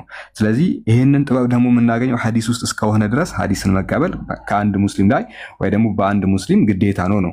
ሌላኛው አንድ ማንሳት የምፈልገው ነገር ምንድን ነው? ቁርአን ላይ ምን የሚል ነገር እናገኛለን መሰላችሁ? ምዕራፍ 48 ቁጥር 29 ላይ ሙሐመዱን ረሱሉላህ የሚል ነገር እናገኛለን። ሙሐመዱን ረሱሉላህ ማለትም ሙሐመድ የአላህ መልእክተኛ ነው የሚል ትርጉም አለው። ሙሐመዱ ረሱሉላህ ሙሐመዱ ረሱሉላህ የሚለው ደግሞ 4 መስፈርቶች አሉ። አንድ ሰው ሙሐመድ የምርም የአላህ መልእክተኛ ነው ብሎ ከተናገረ 4 መስፈርቶችን ሸርጦችን ሊያሟላ ይገባል። እነዚህ 4 ሸርጦች ምንድናቸው ከተባለ የመጀመሪያው ጣአቱሁ ፊማ አመር ነው። አንድ ሰው ሙሐመድ የአላህ መልእክተኛ ነው ሰለላሁ ዐለይሂ ወሰለም ብሎ ከተናገረ 4 ሸርጦችን ሊያሟላ ይገባል። የመጀመሪያው ጣአቱሁ ፊማ አመር ነው፣ ያዘዙትን ነገር መታዘዝ ነው። ስለዚህ እሳቸው የሚያዙት ነገር ደግሞ በሐዲስ ነው። ሐዲስን መቀበል ግዴታ ይኖርበታል ነው። ሁለተኛው ወተስዲቁሁ ፊማ አኽበር ነው፣ የተናገሩት ነገር እውነት ነው ብሎ መቀበል ይኖርበታል አንድ ሰው። ወተስዲቁሁ ነቢ ሙሐመድ የሚናገረው እያንዳንዱ ነገር እውነት ነው ብሎ ማመን አለበት። ይህን ለማመን ደግሞ ሐዲስን መቀበል ይኖርበታል ነው። ሶስተኛው መስፈርት ምንድን ነው? ወጅትናቡ ማነሃ አንሁ ወዘጀር ነው። እርሳቸው የከለከሉትን ነገር መከልከል ነው። ነቢያችን ሙሐመድ ሰለላሁ ዐለይሂ ወሰለም የከለከሉትን ነገር ኮምፕሊትሊ መተው፣ ይሄ ሙሐመዱ ረሱሉላህ ለሚለው የእምነት አንቀጽ መሰረቱ ነው። አራተኛውና የመጨረሻው እሳቸው በደነገጉት ባስተማሩት መንገድ ቢሆን እንጂ አላህ ላይ መለክ ነው። አላህን ማምለክ ያለብን እርሳቸው ባስተማሩትና ባዘዙት መንገድ ብቻ ነው የሚሆነው። ራሳችን በፈጠርነው መንገድ አላህን ማምለክ አንችልም። አንዳንዶች እንደሚያደርጉት እየዘለሉ እንደ አህያ እየዘለሉ አምላካቸው የሚያመልኩ አሉ አይደለ? እንዲህ ወደ ላይ እየዘለሉ እየጨፈሩ ምናምን አላህን እናመልካለን አምላክን እናመልካለን የሚሉ ሰዎች አሉ። ይሄ እሳቸው ያዘዙት መንገድ ስላልሆነ አላህን ማምለክ ያለብን ነቢ ሙሐመድ ባስተማረው መንገድ ነው። ስለዚህ እሳቸው ያስተማሩትን ትምህርት የምናገኘው አላህን ለማምለክ ራሱ ሐዲስ ውስጥ ነው። ስለዚህ ሐዲስን መቀበል አማራጭ ያሌለው ግዴታ ነው አንድ ሙስሊም ላይ እና ይህን ይመስላል። ወደ ቀጣዩ መሄድ እንችላለን። ማሻአላህ ጀዛኩሙላህ ኸይረን ጀዛ። የኢምራን ማጠቃለያ ይሰራበታል ኢንሻአላህ። ምናልባት ተርላ ለምሳሌ አይን ለማየት ብቻውን በቂ ነው? ተርላ አይን ለማየት ብቻውን በቂ አይደለም። በቂ ነው። ሌላ ምን አለ? ከሰውነት አካል ውስጥ እጅ፣ እግር ምናምን ለምንድን ይሄ በእኛ አባባል ምሳሌ ቢሆንም ወደዛ ሐሳብ አይን ልብ ካላየ አይን ቢያይ ትርጉም የለውም ይባላል። ልብና አይን አንድ ያደርጋቸውና ለማየት በቂ ናቸው ወይ? ለማየት በቂ ነው። ለማየት በቂ ነው። ግን አሁን በቂ ነው የሚለው ነገር ከምን አንጻር የሚለው ነገር ይታያል። እጅስ ያስፈልግሃል? አልገባኝም። ማለትም ያለውትን ነገር እርግጠኛ ለማድረግ ለመንካት ሰፖርት ሊያደርገኝ ይችላል። ገባኝ። ስለዚህ አሁን እጅ በቂ ነው ወይ አይን በቂ ነው ወይ አይደለም ብለህ ብትጠይቅ በቂ ነው ትላለህ። ግን እጅን ባገለለ መልኩ አይደለም አይደለ? እጅና እግርም ባገለለ ልክ እንደዛው ነው። ቁርአን በቂ ነው ወይ ተብለህ ብትጠይቅ አዎ በቂ ነው ብለህ መመለስ ትችላለህ። ያ ማለት ግን አይንም እጅም በተርላ ውስጥ እንዳለ ሁሉ ሐዲስም ቁርአንም በአንድ መልእክተኛ ላይ ነው ያለው። የምትነጥለው ነገር አይደለም። ምንድነው ኤግዛምፕል ቤት ስታሰራና ስትሰራ ዲዛይን ስታሰራ ማስተር ፕላን የሚባል ነገር አለ። ያ ማስተር ፕላን ምንድነው? ቤቱ የሚሰራበት ነው። ስትራክቸራል ዲዛይኑ አለ፣ ከዛ በኋላ የኤሌክትሪካል ኢንጂነሪንጉ አለ፣ ስትራክቸራል ዲዛይኑ አለ፣ እንደገና ደግሞ የአርክቴክቸራል የተለያየ ነገር አለ። ዲዛይኑ ላይ ሴክሽኖቹ አሉ ምናምን ነገር። ግን ውስጡ ምን ያህል ሲሚንቶ ያስፈልገዋል፣ ምን ያህል ብረት ያስፈልገዋል፣ ምን ያህል ጠጠር ያስፈልገዋል የሚለውን ስፔሲፊኬሽን የሚባል ነገር አለ። ሁለቱም የሚሰራው ግን አንድ ሰው ሊሰራው ይችላል፣ ሁለቱንም ማለት ነው። ያ ማለት ስፔሲፊኬሽኑ ዝርዝር ነው ያለበት ማለት ነው። ልክ ቁርአን ላይ እንደምታየው ነው፣ ማስተር ፕላን ነው እሱ። 5 ወቅት ሰላት ይነግርሃል። ሰላት ፈጅር፣ ሰላት ዙሁር፣ ስማቸውን ይጠቅስልሃል በተለያየ ቦታ ላይ ማለት ነው። ግን ሰላት ፈጅር ላይ ስንት ረካ አለ፣ ዙሁር ላይ ስንት አለ፣ መግሪብ ላይ ስንት አለ የሚለውን ዝርዝሩ የምታገኘው ሐዲስ ላይ ነው የምታገኘው። ስለዚህ ያኛውን ቁርአንን እንደ ማስተር ፕላን ነው፣ ይሄኛው ደግሞ እንደ ስፔሲፊኬሽን ተደርጎ ነው የተቀመጠው። ሁለቱም ግን ከቢነጣጠሉ ነገሮች አይደሉም። ራሱ ነጥላ አይደለም። ቁርአን በቂ ነው ወይ ተብሎ አንድ ሰው ቢጠይቀው በቂ ነው። ከምን አንፃር ነው እየተናገርከ ያለው? ከሌላ መጽሐፍ አንፃር ነው እየተናገርከ ያለው። ግን ስለ ሐዲስ ስታወራ ደግሞ ሐዲስም ቁርአንም ምንጫቸው አንድ ነው። ሁለት የተለያየ ምንጭ ቢሆን ነው ኖሮ ነበረ ተጨማሪ አያስፈልግም ያስፈልጋል ብለን የምንለው ማለት ነው። ለምሳሌ ባይብል ላይ ስትመለከቱ 66 በቂ ነው ሰዎች ሲሉ 66 ሰዎች የጻፉት መጽሐፍ ስላለ ነው። የተለያዩ ሰዎች ናቸው የጻፉት። የቁርአንና የሐዲስ ግን ምንጩ አንድ ነው፣ አላህ ነው ራሱ የሁለቱም ማለት ነው። ምንጩ መልእክቱ ያላህ ነው፣ ቃሉ የረሱል ሰለላሁ ዐለይሂ ወሰለም ናቸው። እሳቸው ደግሞ ከልብ ወለድ አይናገሩም ተብሎ የተቀመጠው እና ኢምራን እስቲ ማጠቃለያ ሰራበትና ቀጣዩን ደግሞ እዚህ ጋር ሳትቆም ግን ኡስታዝ፣ ለምሳሌ በዚህ በማህበራዊ ሚዲያ ላይ ያሉ ሙስሊም ወንድምና እህቶች ደግሞ ተቋርጣል እኔ ጋር ነው ብለው በድፍረት የሚናገሩ ደግሞ አሉ። መልስ ካላችሁም አብሮ እግረ መንገዱን እንዴት ይታያል? እሱ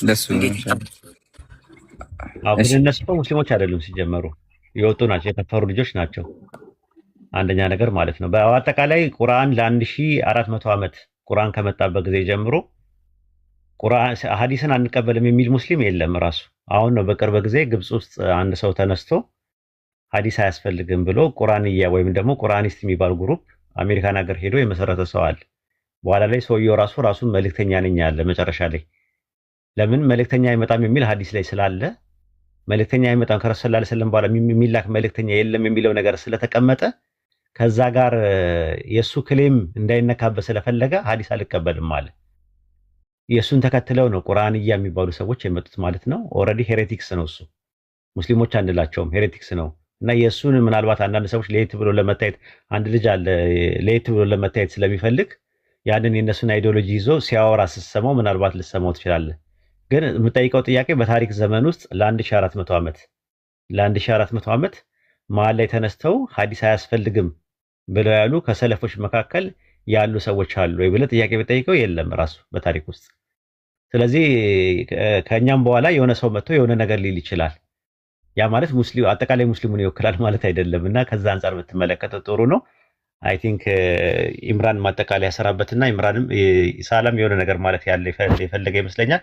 ለኢምራን እድሉን እንስጥና ወይስ ሳላ ካሚያን ከፍትልኝ ኡስታዝ ሱረቱ ነህል ቁጥር 43 ሳላ ሱረቱ ነህል ቁጥር 43 ይሄ ነገር በደንብ ተካተው ኢንሻአላህ ምርጥ መስገናል ብዬ አስባለሁ። ሱረቱ ነህል ቁጥር 44 ላይ 44 ሶሪ 43 ማለት ነው። አይዋ እሺ ተመከቱ ቢልበይናት የሚለው ማለት ነው። አይዋ ግልጽ ማስረጃዎችና በመጽሐፍት ላክናቸው ወደ አንተም ለሰዎች ወደ እነርሱ የተወረደችውን ፍቺ ልትገልጽላቸውና ያስተነትሉትም ዘንድ ቁርአንን አወረድን አለ። ፍቺ ልትገልጽላቸው አስመርልኝ። ነብዩ ምንድናቸው? የቁርአን ፍች ገላጭ ናቸው። ፍቺውን ትገልጽላቸው ዘንድ አሉ አምላካችን ያዘ። ስለዚህ ቁርአን በማን ይፈታ ጀማ? በአላህ አይደለ? በነብዩ ነው። የነብዩ ንግግር የት ነው ያለው? አምላክ ይሄን ነገር የተናገረው ዝም ብሎ ነው ማለት ነው? አበሳ ነው? አያችሁ። ስለዚህ ነብዩ ቁርአንን ያብራራሉ። ምሳሌ አምላካችን አቂሚ ሶላትን ስገድ አለ። እንዴት ነው የሚሰገደው? ነብዩ መጥቶ አስተማሩ። አንደኛ። ሁለተኛ ደግሞ ሱረቱ አሊ ኢምራን ቁጥር 30 ላይ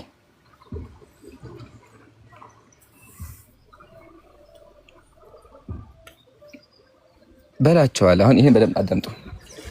በላቸው አለ ቁጥር 31 አድርገው አረበኛው 31 ከስር ያለው ማለት ነው።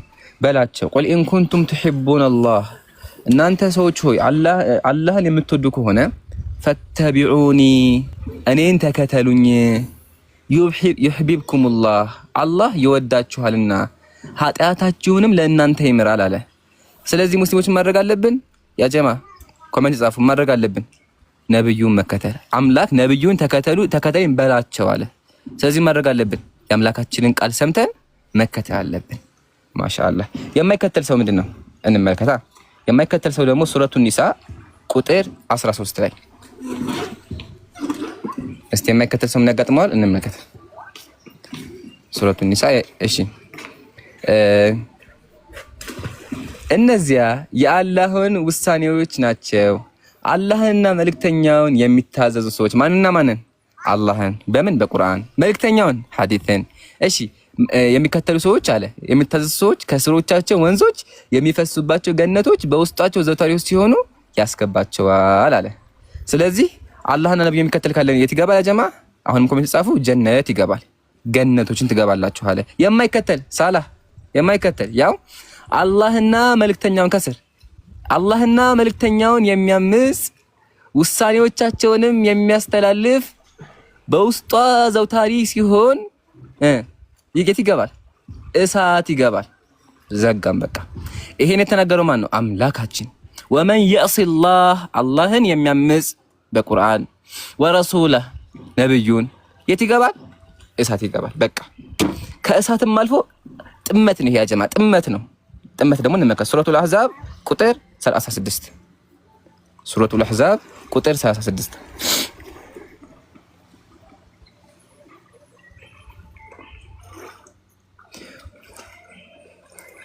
እሺ ወማ ካነ ሊሙእሚኒን ወላ ሙእሚና አላህና መልእክተኛው አሁንም አስመርልኝ ሳላህ አላህና መልእክተኛው እሺ መልእክተኛው ምን ባደረጉት ነገርም በፈረዱ ጊዜ ለምእመናንና ለምእመናት ከነገራቸው ለእነርሱ ምርጫ ሊኖራቸው አይገባም። አምላካችን ቁርአን ላይ ካዘዘን ነብዩ ካዘዙን ምርጫ ሊኖረን አይችልም። ያ ጀማ ዘጋም በቃ ነብዩ ይሄን ነገር አስተማ ምሳሌ በዚህ መንገድ አድርጉ ካሉ ይሄን ማድረግ እኛ ማድረግ አለብን። ምርጫ የለንም። እንቀጥል። የአላህና የመልእክተኛውን ትእዛዝ የጣሰ ሰው ምን ያጋጥመዋል? ግልጽ የሆነ መሳሳት በእርግጥ ተሳሳት አለ። ፈቀድ ضل ضلالا ሙቢና በጣም ትልቅ መሳሳት ነው። ይሄ ጥመት ضلال ነው። አምላካችን ضلال ብሎ የገለጸው ምን ማድረግ የነብዩን ፍርድ አለመቀበል የነብዩን ንግግር አለመቀበል ቁርአን አለመቀበል ኢንሳሐ ማለት ነው። ጀዛኩሙላህ ዘጋ በቃ ይሄ ነው ፖይንቱ። የመጨረሻ አንድ ተልቁኝና ደግሞ ምንድነው የምናደርገው አሁን ሐዲስ ይጻፍ እንደነበር አንድ ሁለት ነገሮች ላሳያችሁና ማስክሪፕት ማለት ዘጋ። ያው ሐዲስ ቅድም ተገልጿል፣ ግን መጽሐፎቹን ደግሞ እንዴት ነው መክጡጣዎቹ የሚሉትን ነገሮች ላስቀምጥላችሁ ኢንሻአላህ። ኦኬ ላይት በጣም ስላለ ቆይ እስቲ ሌት ሚ ፊክስ ኢት ይታያችኋል ብዬ አስባለሁኝ።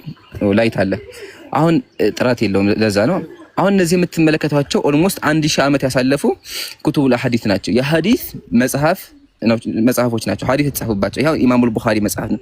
ይሄ ኦልሞስት 1000 ዓመት አልፎታል። ጀማ አያችሁ አይደለ? ቃል ብቻ አይደለም እገሌ እንደዛ አይደለም።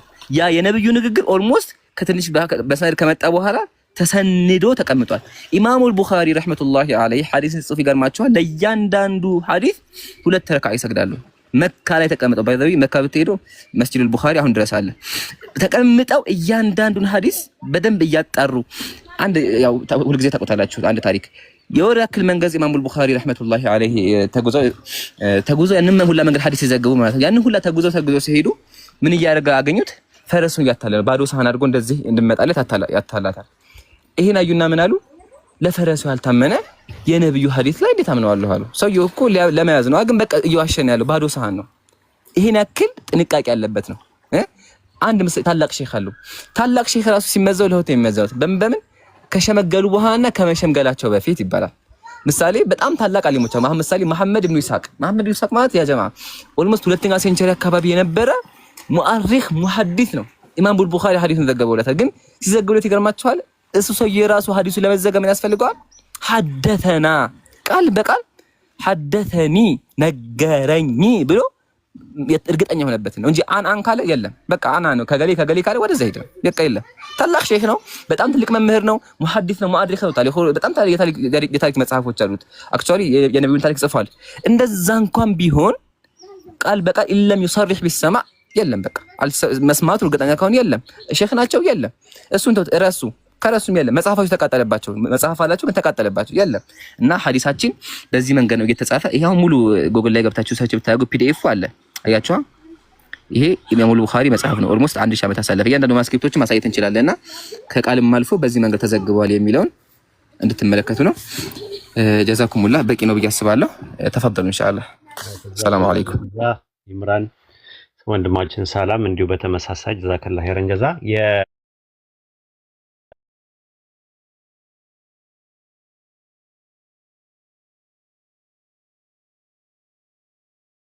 ትውልድ ነው አሁን አዲሱ ትውልድ ማለት ነው ስለዚህ በመነጋገር ነው ማንኛውም ጥያቄ የሚያስፈራ ነገር የለም ተርላ የፈለገውን ጥያቄ መጠየቅ ይችላል መብት አለው ለመጠይቅ አለ የሚባል የሚታፈንበትም ዘመንም አይደለም ዘመኑ ማለት ነው ስለዚህ ለማሸማቀቅ እንትን ለማለት ለማሳቀቅ ለማሳጣት የምትሞክሩ ሰዎች አይሳካላችሁም ማለት ነው ምንም ኦፕን የሆነ ማይንድ ነው ያለው ክፍት የሆነ አይምሮ ነው ያለው ዝም ብሎ እውር ድንብር የሆነ ጸለምተኛ ሙግት ተቀበል የሚባል አይደለም ኦፕቲሚስቲክ የሆነ አፕሮች ነው ያለው ፔሲሚስቲክ የሆነ ነገሮችን አይፈልግም ኦፕቲሚስቲክ ማለት በመረጃና በማስረጃ መሞገትም የሚችል ሰው ነው ማዳመጥ ክህሎትም ክጃሎትም ያለው ሰው ነውና ሁላችሁም ፎሎ አድርጉን እንትን ላለን ማለት ነው ኢንሻአላህ ሶስተኛው ነጥብ ምንድነው የተነሳ ነጥብ እስልምና የተፈጥሮ ሃይማኖት ነው ሲባል ምን ማለት ነው የሚለውን ነገር ወንድም አቡበከር አለ ኢንሻአላህ እሱን ያብራራልናል ወንድም አቡበከር በሚያብራራው ነገር ላይ ጥያቄ ካለ ራሱንም እኔንም መጠየቅ ትችላለህ ወንደርፉል ምንም ጥያቄ አያስፈራም እኛ የሚያስፈራ ነገር የለም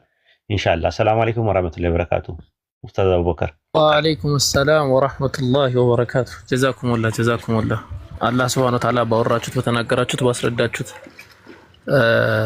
የምትጠቀሙ ያርጋችሁ እንደ አዲስ ምናልባት ለሚያዳምጠው ለኖርማል ለሙስሊሙ ራሱ እንደ አዲስ ትምህርት የሚሆን ነገር ነው በጣም የሚገርም ማብራሪያ ነው አጠቃላይ ዛሬ እንደ አዲስ ሰው መጥቶ ቢያዳምጥ ራሱ የሚገርም ማብራሪያ ነው እንደው አላህ Subhanahu Wa Ta'ala በተድላ ውስጥ እየሰራ ያለውን ስራ ነው የተረዳሁት ዛሬ እንደዚህ አሰባስቦ ሁሉም የራሱን ማብራሪያ በዚህ በሚገርም መንገድ ማለት ነው ህዝቡ የሚማርበትን መንገድ ፈጥሮታል ብዬ አስባለሁ የተላ ከሄድም አንዳንድ ያደገኛ ስለሆነ አውቆ እዚህ ሊያስለፈልፍም ሊሆን ይችላል እዚህ አሰባሰበው አላህ ያድርገው ኸይር ነው በጣም ጥሩ ትምህርቶች እንትን ስለተባሉ ማለት ነው የመጀመሪያው ርዕስ በደንብ አድርገው ከኡስታዙ ሄድ ጀምሮ ኢምሩ ከዛ ሳላህ በሚገርም ሁኔታ እንትን ተብሏል ሌላ የጠየቀው ጥያቄ ላይ እስልምና የተፈጥሮ ሃይማኖት ነው የሚለውን ነገር ወይም ፊጥራ ወይም ደግሞ ተፈጥሯዊ ዝንባሌ የምንለውን ነገር እንዴት አድርገን ነው ማብራራት የምንችለው የሚለው ወሳኝ ነጥብ ነው በመሰረቱ ማለት ነው እና ለዚህ ማብራሪያ ሳይንሳዊ ሆነ ማብራሪያ ሳይኮሎጂካሊ ሆነ ማብራሪያ እንዲሁም ኢስላም ወይም ደግሞ ዲናችን የሚያስቀምጠውን ማብራሪያ በተወሰነ መንገድ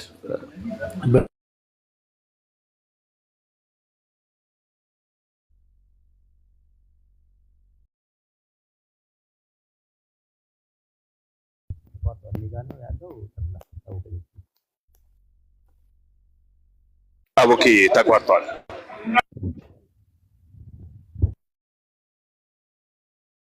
አቡኪ እየሰማንህ አይደለም ድምጽህን ተቋርጠሃል ስትጀምር እንደ አዲስ ብትጀምረው መልካም ነው ሚስ እንዳናደርግህ ወጣ መሰለኛል ቷል ኔትወርክ ማለት ነው ኢምራን ወርዷል ኢምራን ካለ ሪኩዌስት ላክና እንትላለን እናስገባሃለን ኢምራን አቡኪ ሪኩዌስት ላክ የሚሳደቡ ሰዎች ከሰራሉ እንግዲህ ስድብ የሽፈት ምልክት ነው ስድብ የተሸናፊነት ምልክት ነው የሐሳብን በሐሳብ ሰዎች መሞገስ ያቀታቸው ያው ዱላ ያነሳሉ ዱላው ደግሞ ስድብ ይባላል ማለት ነው አትሳደቡ ክርስቲያኖች ምንም የሚያሰድብ ነገር የለም ሐሳብ ነው የቀረበው በዲናችን ዙሪያ ነው እየተወያየን ያለ ነው በራሳችሁ ሃይማኖት እንኳን ምንም ያወራነው ነገር የለም ሊያናዳችሁ ሊያበሳጫችሁ የሚችል ነገር የለም መቼም እስልምና እንደወጋመድ ለማድረግ ቀንና ሌሊት ነው የምትለፉት እናንተ አይሳካልም ማስታወቂያ አይደለም አልহামዱሊላህ እሺ አቡኪ ቀጥል ወጣ ነበር ከመጀመሪያው ጀምሮ ስለቃ ሙሉ እያወራው ነበር ኡስታዝ በጣም አፍወን አላየሁትምና ማቹኝም እንዴ አዎ እንደ አዲስ ጀምር አቡኪ ምንም መሃል ላይ ልትጀምር ስትል ነው ኦሬዲ የተቋረጠው እንደ አዲስ ጀምረው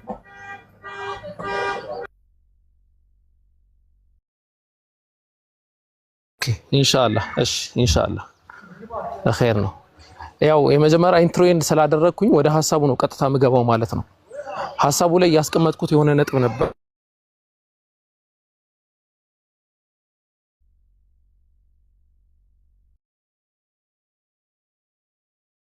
መጀመሪያ መረዳት ያስፈልጋል ነው። ፊጥራ የሚለውን ሳይኮሎጂካሊ እንመለከተዋለን፣ በዲናዊ አረዳድ እንመለከተዋለን። ብቀኛ እየሆነ ነው። ያ አላህ ከእንደገና አውራ ተቋርጠ አሁን ነው የመጣኸው።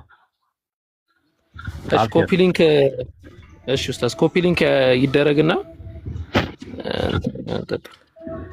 ችግሩ ያለው እንትኑ ጋር አይመስለኝም፣ እንትኑ ቤቱ ላይ አይመስለኝም። ምክንያቱም የኛ ድምጽ በደንብ ነው የሚሰማው። ኦኬ አንተ ምንድነው የምታረገው? እንትን በል አስተካክለው ዳታ ወይ ደግሞ ቦታ ዝም ብለህ ቀይር እስቲ ያለህበት ቦታ ላይ ዞር ዞር በል። አብሽር ኸይር። አሁን እዚህ ይሰማል ኡስታዝ? ምን የሚሰማው ያጠል? ኦኬ እሺ።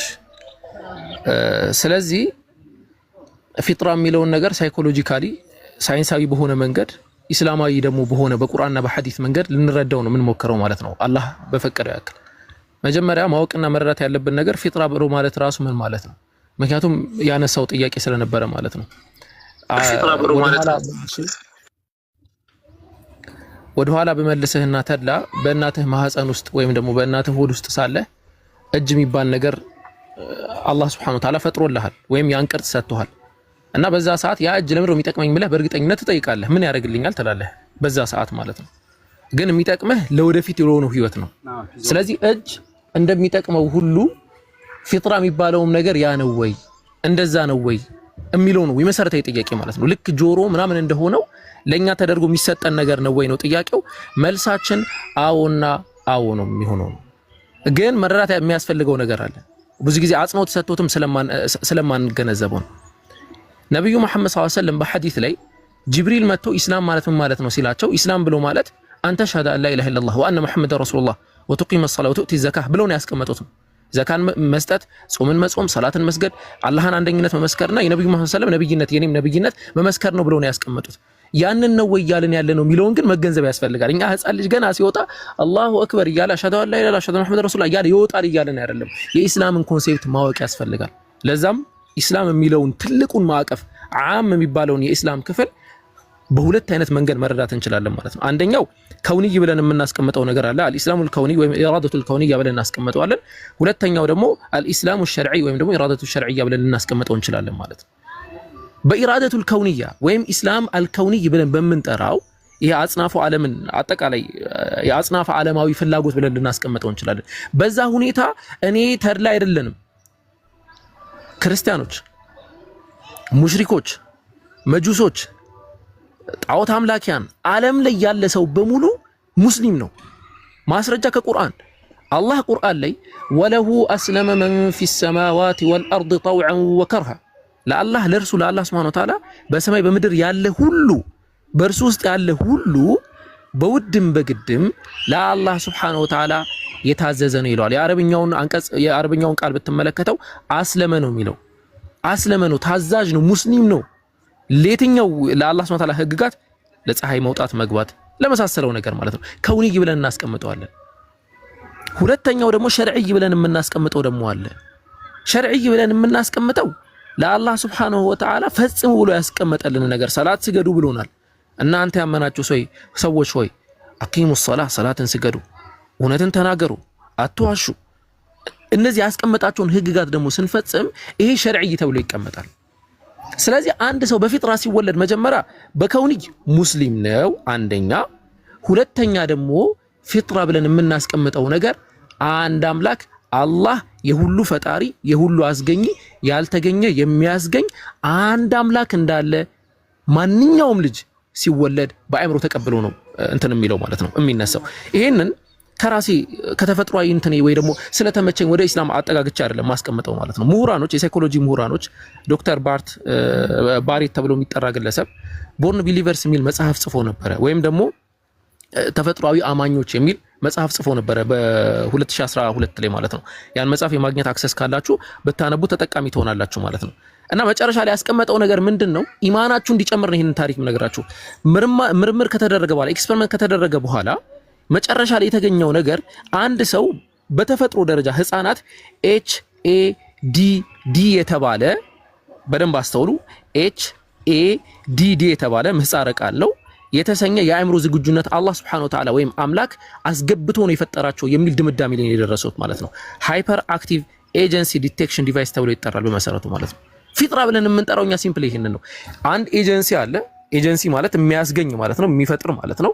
ያን አካል ዲቴክት የማድረግ ያ አካል አምላክ አለ ብሎ የማመን ፊጥራ አላህ Subhanahu Wa Ta'ala ሰጥቷቸው ነው የተፈጠሩ በተፈጥሮ ደረጃ ማለት ነው። አላህ ምን አለ? ሱረቱ ሩም ምዕራፍ 30 አንቀጽ 30 ላይ ወደ እውነት ተዘንባይ ሆነህ ፊትህን ለሃይማኖትህ ቀጥ አድርጋል። ይሄ ምንድነው አለ? ይህች አላህ Subhanahu Wa Ta'ala የፈጠረባት ፍጥረት ናት አለ። ፊጥረቱላሂ التي فطر الناس عليها አላህ Subhanahu Wa Ta'ala የፈጠረበት ፍጥራ ነው አለ።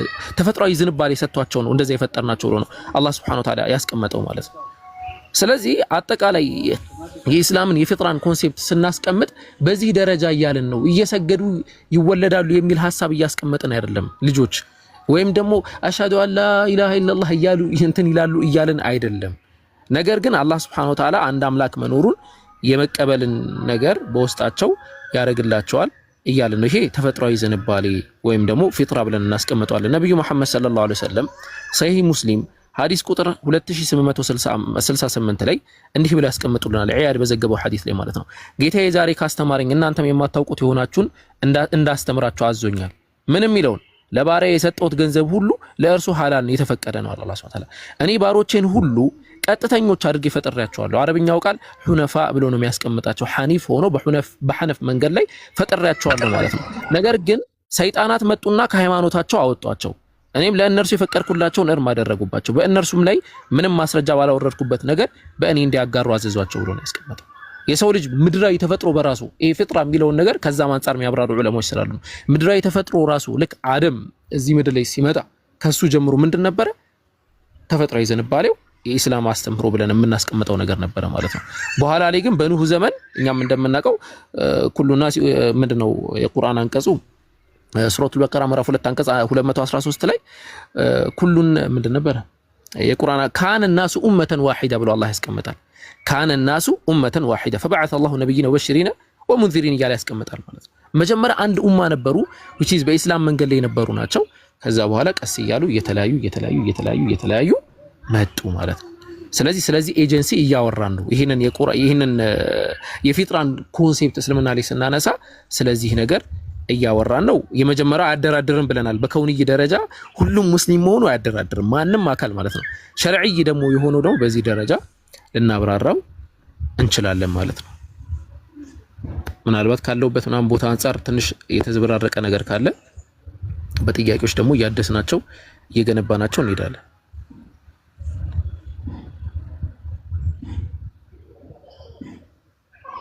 በለው አሁንም አልተሰማም። ጀዛከላሁ ኸይር። ሰላም አለይኩም ሰላም ወራህመቱላህ በረከላሁ ፊክ። ጥሩ ማብራሪያ ነው። ኡስታዝ ቀጥሉ። ጃቢር ምሳላ አልችልም። እሺ ከዚህ በኋላ ስራ ላይ ነኝ። ሊድ አድርጉት የሆነ ሰው ወይ ሳላ ወይ ጃቢር ፋሲሊቲ አድርጉት ቤቱን። ዝም ብሎ ገስት ላይ ይቀመጥ አካውንቱ። አልችልም። ከአንድ ሰዓት በኋላ እመጣለሁ። እሺ ኢንሻአላህ ከተዘጋ ደግሞ ኢንሻአላህ ሌላ ቤት እመጣለሁ። ወሰላሙ አለይኩም። አለይኩም ሰላም ወራህመቱላህ። ጃቢር ቀጥል። እሺ ሰላም አለይኩም ወራህመቱላሂ ወበረካቱ ብያለሁ። ያ ጀማ እንዴት ናችሁ? ታዲ ሰላም አለይኩም ብያለሁ። ሞር በደም ማለት በጣም የሚገርም ማብራሪያ የሚገርም ነገር ነው እየተማረን ያለ ነው። ግን እዚህ ነገር ላይ እኔ አንድ ነገር መጨመር ፈልጋለሁና ምንድነው በክርስትና በነበረ ከክርስትና ነው የምንጀምረው። ይሄንን አሁን ውሸት የሚያስመስለው ላይክ ሰዎች እንዴት ሲፈጠሩ ሙስሊም ሆነው ይፈጠራሉ የሚባለውን ነገር ውሸት የሚያስመስሉት ክርስትና ሃይማኖት ላይ ላሉ ጥያቄዎች ጥያቄ መመለስ ስለሚያቅታቸው ውሸትን ይደራርቡበታልና ይሄንን ነገር ውሸት ያስመስሉታልና ከዛ ነገር አንፃር ነው በጣም ኮንሰፕቱ በጣም ኢዚ ነውና ምንድነው ኮንሰፕቱ እያልን ያለነው በክርስትና ሃይማኖት ልጆች ሲወለዱ ምንድነው እምነታቸው ሲባል ከሃዲ ናቸው። ከሃዲ ሆኖ ነው የሚፈጠሩት። አይ ቲንክ ሰማለሁ በደም ሳል አንዳችሁ ነገር ትሰማለህ፣ ግን የተወሰነ እንትን ጥራት ቆምሺ መሰማት ትሰማለህ ወይ ጮክ ለማለት እሞክራለሁና ክርስቲያኖችን ብትጠይቋቸው ህፃኖች ሲወለዱ ምንድናቸው ሲል ከሃዲ ሆኖ ነው የሚፈጠሩት።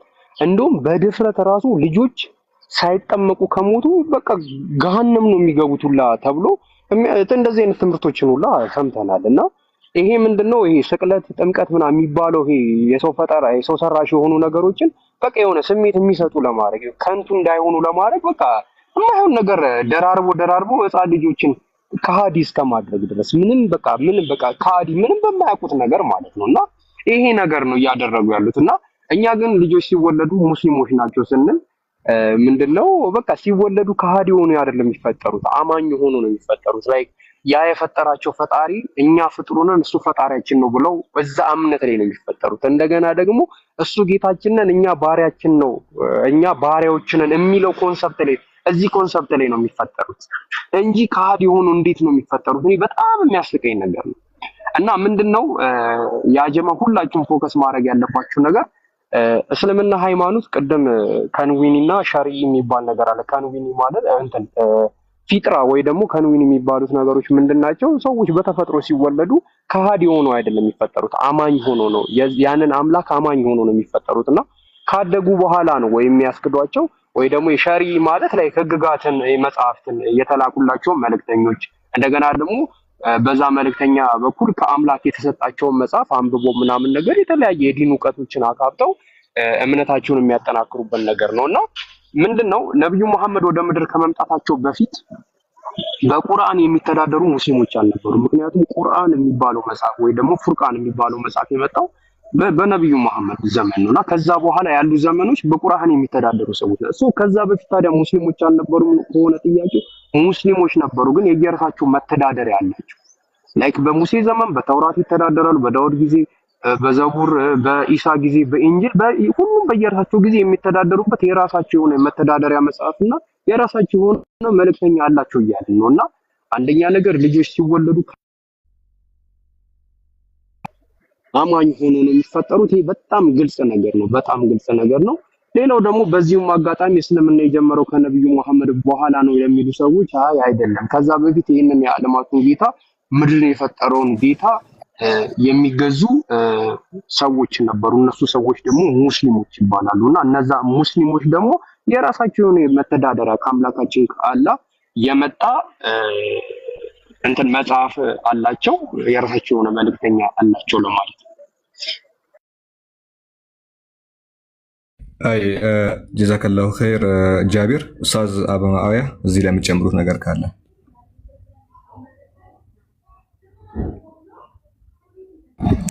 ሰላም አለይኩም ወራህመቱላሂ ወበረካቱ። ወአለይኩም ሰላም ወራህመቱላሂ። እንዴት ናችሁ? ወአለይኩም ሰላም ወራህመቱላሂ። እኔ እንኳን በጣም ብዙ የምጨምረው ነገር የለኝም። ፊጥራ በኢስላም ፊጥራ የሚባሉ ነገራቶች ቅድም ከውኒና ሸርዒ ኢስላም ማለት ከውኒና ሸርዒ ነው ብሎ ቅድም ኡስታዞች እንዳስረዱት፣ እስቲ ምን ማለት ነው ከውኒ ማለት ማለት ነው ሸርዒ ማለት ምን ማለት ነው ብለን እንሄድ። አንድ ሰው ይሄ ዩኒቨርስ በቀጥታም ይሁን ይሄ አምላክ ይሄ ዩኒቨርስ የፈጠረው አምላክ ይሄን ዩኒቨርስ ለአምላክ ትዕዛዝ እንዲያደር አርጎ ነው የፈጠረው። 4 ነጥብ። ለአምላክ ትዕዛዝ ሳይወድ በግዱ የአምላክን ትዕዛዝ የሚታዘዝ ሆኖ ነው ይሄ ዩኒቨርስ የተፈጠረው። ማስረጃ ለምሳሌ አንድ ሰው ከአምላክ ትዕዛዝ ውጭ አምላክ እሱን ከፈጠረው ውጭ ለምሳሌ አምላክ እሱን ከፈጠረው ውጭ እኔ እጄ ግንባሬ ላይ ነው ሆኖ መፈጠር አለበት ብሎ የሚያስብ አካል አለ? እጄ መፈጠር ያለበት ግንባሬ ላይ ነው ብሎ ያላለ? ይሄ ሰውነታችን አካላቶች በአጠቃላይ ለአምላክ የታዘዙ ናቸው። አምላክ እንደዚህ አድርጎ ከፈጠረን በኋላ እነዚህን የተፈጠርንበትን ፍጥረት መቀየር አንችልም። ለምሳሌ አንድ ሰው አይኔን እግሬ ላይ ነው ማለት ይችላል? ይሄ ማለት ለአምላክ ትዕዛዝ አድሯል ማለት ነው ሰውነቱ በአጠቃላይ። አለይኩም ሰላም። እነዚህ ፍጥረቶች አላህ Subhanahu Wa Ta'ala ይሄን ዩኒቨርስ ሲፈጥር ለሱ ትዕዛዝ እንዲያድር አርጎ ነው የፈጠረው። ይሄ ምን ተብሎ ይጠራል? ለአምላክ እጅ መስጠት። ለአምላክ እጅ መስጠት ምን ተብሎ ይጠራል? ሙስሊም ተብሎ ይጠራል። ይሄ ከውኒ ይባላል። ምን ተብሎ ይጠራል? ይሄ ከውኒ ይባላል። ለዚህም ነው እነዚህን ፍጥረታቶች ኩሉ መውሉድን ይውለዱ ዐላ አልፊጥራ፣ እያንዳንዱ ሰው የሚወለደው በፊጥራ ነው አለ። በሰሊም የሆነ አባት ነው። ወአበዋሁ አባቶቹ አለ ዩሃዊዳኒሂ አባቶቹ ይሁዳ ያደርጉታል፣ አው ዩነስራኒሂ ወይ ነሳራ ያደርጉታል፣ ክርስቲያኖች ያደርጉታል፣ አው ዩመጅሳኒሂ ወይም ሳት አምላኪ ያደርጉታል። ቤተሰቦቹ እንጂ ልጁ በአጠቃላይ ሲፈጠር የሚፈጠረው የአምላክን ትእዛዝ አክብሮ ነው። የአምላክ በአምላክ ህግ ነው የሚፈጠረው። ከአምላክ ህግ ውጭ ሊወጣ አይችልም። ያ በአምላክ ህግ ውጭ የተፈጠረው ልጅ ለአምላክ እጅ ተሰጥቶ ነው የሚፈጠረው። ከዛ በኋላስ ማምለክ እንዴት ነው ማምለክ እንዴት ነው አምላክን ማወቅ ያለብኝ የሚሉት ነገራቶች ግን ሸሪዒ ይባላሉ። መልእክተኛ ተልኮ አምላክ ይሄ ዩኒቨርስ የፈጠረ አምላክ ይሄ አምላክ አምልኮት ይገባል ሲባል እንዴት ነው የሚመለክ እንዴት ነው መመለክ ያለበት ሲባል እንዴት መመለክ እንዳለበት የሚያስተምራቸው መልእክተኛ ይልክላቸዋል። መልእክተኛ ይልክላቸዋል። ለዚህም ነው ወማ አርሰልና ሚን ረሱልን ኢላ ቢሊሳኒ ቀውሚሂ ሊዩበይነ ለሁም አንድን መልእክተኛ አላክንም መልእክተኛው የተላከላቸው መልእክተኛው በቋንቋቸው እነሱ አምላክ እንዴት እንደሚመለክ ሊያስረዳቸው ካልሆነ በቀር ይላል። አምላክ እንዴት መመለክ እንዳለበት አምላክ ነው የሚነግረው። በዚህ መልኩ አምልኩ ብሎ አምላክ ነው የሚነግረው። አምላክ ለኛ በነገረን መልኩ ያ ያወቅነውን አምላክ በዛ መልኩ እናመልከዋለን። ገብታችኋል? ያ ያወቅነው ይሄን ዩኒቨርስ የፈጠረ አንድ አምላክ አለ። አዎ አለ። ያ አምላክ የፈጠርንበት ዓላማ ምንድነው? እኔን ልታመልኩኝ ነው ብሏል። ልናመልክ ሲገባ እንዴት ነው የምናመልክ? እንዴት እንደምታመልኩኝ መልእክተኛ ልክላችሁ ክፉን ከደጉ ለይታችሁ የሚያስተምራችሁ መልእክተኛ ልክላችኋለሁ አለ። ያ ምን ተብሎ ይጠራል? ሸሪዒ ተብሎ ይጠራል። የተላከልን መልእክተኛ መከተል አምላክን ሱብሓነሁ ወተዓላ ለአምላክ እጅ መስጠት አልፎ አምላክ እንዴት እንደሚመለክ ያላከልን መልእክተኛ ደግሞ የሚያስተምረን መልእክተኛ ሸሪዓዊ ይዞ ይመጣል። መልእክተኛው የምንመራበትን ህግ ይዞ ይመጣል ማለት ነው። ይሄ ነው ሸሪዒ ማለት። ለምሳሌ ይሄ ዩኒቨርስ ካስተማረን በኋላ ይሄን ዩኒቨርስ የፈጠረው አምላክ ደግሞ ተመላኪነት ይገባዋል ትላለህ። ምክንያቱም ዝም ብሎ ለከንቱ የተፈጠርን ሰዎች አይደለንም እንጂ አንድ ልጅ ሲፈጠር ልክ ከናቱ ማህፀን ሲወጣ አሽሀዱ አን ላ ኢላሃ ኢላላህ ወአነ ሙሐመድ ረሱሉላህ ብሎ ይወጣል የሚል አንድም ሙስሊም አስተምሮ የለም። እንደዚህ አይደለም እንለው። ያ ልጅ ሲወጣ ግን መውጣት የምፈልገው ከማህፀን አይደለም ማለት ግን አይችልም። የአምላክ ትእዛዝ ነው፣ የአምላክ ፍቃድ ነው። አምላክ በዛ መልኩ ነው የፈጠረው። ይሄን በዚህ መልኩ አልፈጠረም ማለት አይችልም። የፈጠረው አምላክ በማህፀን ሲንከባከብ የነበረው አምላክ ማን እንደሆነ የሚያስተምረው ግን መልእክተኛ ያስፈልገዋል። ስለዚህ ከዛ አንፃር ነው ያ መልእክተኛ ነው። ለዚህም ነው አባቶቹ ተነስተው አንድ ልጅ ይሁዳ ያደርጉታል፣ አንድ ልጅ ነሳራ ያደርጉታል እንጂ በፊጥራ የሚወለዱ ህፃናቶች በአጠቃላይ አማዞን ጫካ ውስጥ ብትሄዱ ምንም ቦታ ላይ ምንም ያልተማሩ ራቁታቸውን አካላቶች ብትሄዱ እነዛ ሰዎች አንድ አምላክ እንዳለና ፈጣሪ የሆነ አካል እንደፈጠራቸው ያምናሉ። ያ አምላክ ግን የሚያውቁበት መንገድ የሚያስተምራቸው መልእክተኛ ይላክላቸዋል ነው የምንለውኛ። ይሄ ሸሪዒ ይባላል። ለዚህ ከብዙ በጥቂት ይሄን ይመስላል። ብዙም ማብዛት ስላልፈለኩ ነው። ቴንክ ዩ። ሰላም አለይኩም። ጀዛከላሁ ኸይር ወንድም ኡስታዝ አቡ ሙአዊያ። እሺ በፊጥራ ላይ የመጨረሻ ነገር ወንድም ኤልያስ ሐሳብ ካለው ወደ ኤልያስ እንሄድና ወንድማችን ተርላ ደግሞ ተጨማሪ ጥያቄ ካለው ወይ ደግሞ ክሊር አይደለም ብሎ የሚያስበው ነገር ካለ እሱን እንዲጠይቅ እናደርጋለን። ኤልያስ እዚህ ላይ የምጨምረው ነገር ካለ። እሺ ድምጽ የሚሰማ ከሆነ ቢስሚላህ አልሐምዱሊላህ ወሰላቱ ወሰላሙ ዐላ ረሱሊላህ ሰለላሁ ዐለይሂ ወሰለም። ስለተነሱ ሶስቱ ፖይንቶች በሐቂቃ ያው በደንብ ተብራርቷል። አሁን ስለ ድምጽ ከፍ አድርገህ አይሰማም። አሁን ይሰማል? አሁን አይሰማም። እስቲ እሺ አሁን ድምጽ ከፍ ለማድረግ ሞክራለሁኝ። ምንድነው ስለተነሱ ሶስት ፖይንቶች ተነስተው ነበረ መጀመሪያ ላይ። እሱ ምንድነው ስለ ሐዲስ አስፈላጊነትና አስረጂነት እንዲሁ ደግሞ ስለ 72 ሚስቶች ስለተባለው ፖይንት እንዲሁ ደግሞ ስለ ፊጥራ የፊጥራውን ፖይንት ወደ 3 ሰው ምናምን በደንብ አብራርቶታል። ጃቢር፣ አቡኪ፣ ኡስታዝ አቡ ሙአዊያ ሌሎችንም ሐሳቦች ከወንድሞችም ኡስታዞችን በደንብ ስላብራሩት እሱ ላይ እኔ ሐቂቃ መጨመር መፈለገው ሐሳብ የለኝም። ግን አንድ መናገር መፈለገው ሐሳብ አለ። ምናልባት እሱ ላይ ያወራሉ። እሱ ምንድነው መፈለገው ሐሳብ አለ። ምናልባት እሱ ላይ ያወራሉ። እሱ ምንድነው መፈለገው ሐሳብ ይታኪ ባረከላሁ ፊክ። እሱ ምንድነው የፖድካስቱ ፕሮግራምን በተመለከተ ነው። ፖድካስት አንድ ሰው ወደ እስልምናውን ተድላ እንደምናውቀው ወንድማችን በቅርቡ ነው ወደ እስልምና የመጣው። ኡስታዝ ወሂድ መጀመሪያ ስንጀምር ካዳመጣችሁ ገና የ3 ወር ህፃን ልጅ ነው ብሎ የገለጸ የ3 ሳምንት ነው የ3 ወር። አዎ በትክክልም እንደዛ ነው። ከእድሜ አንጻር ሳይሆን ለእስልምና አዲስ ከመሆኑ አንጻር ገና እንደተወለደ ህፃን ልጅ ነው። ግልጽ ነው አይደለ? ነብዩ ሰለላሁ ዐለይሂ ወሰለም እንደተናገሩት በቃ ያለፈው ወንጀሉ ሁሉ ታብሶለታል። ገና እንደተወለደ ልጅ ሆኖ ነው የሚወለደው ማለት ነው። ድምጼ በትክክል ይሰማል አይደለ? ይሰማል፣ በደንብ ይሰማል። አዎ ይሰማል።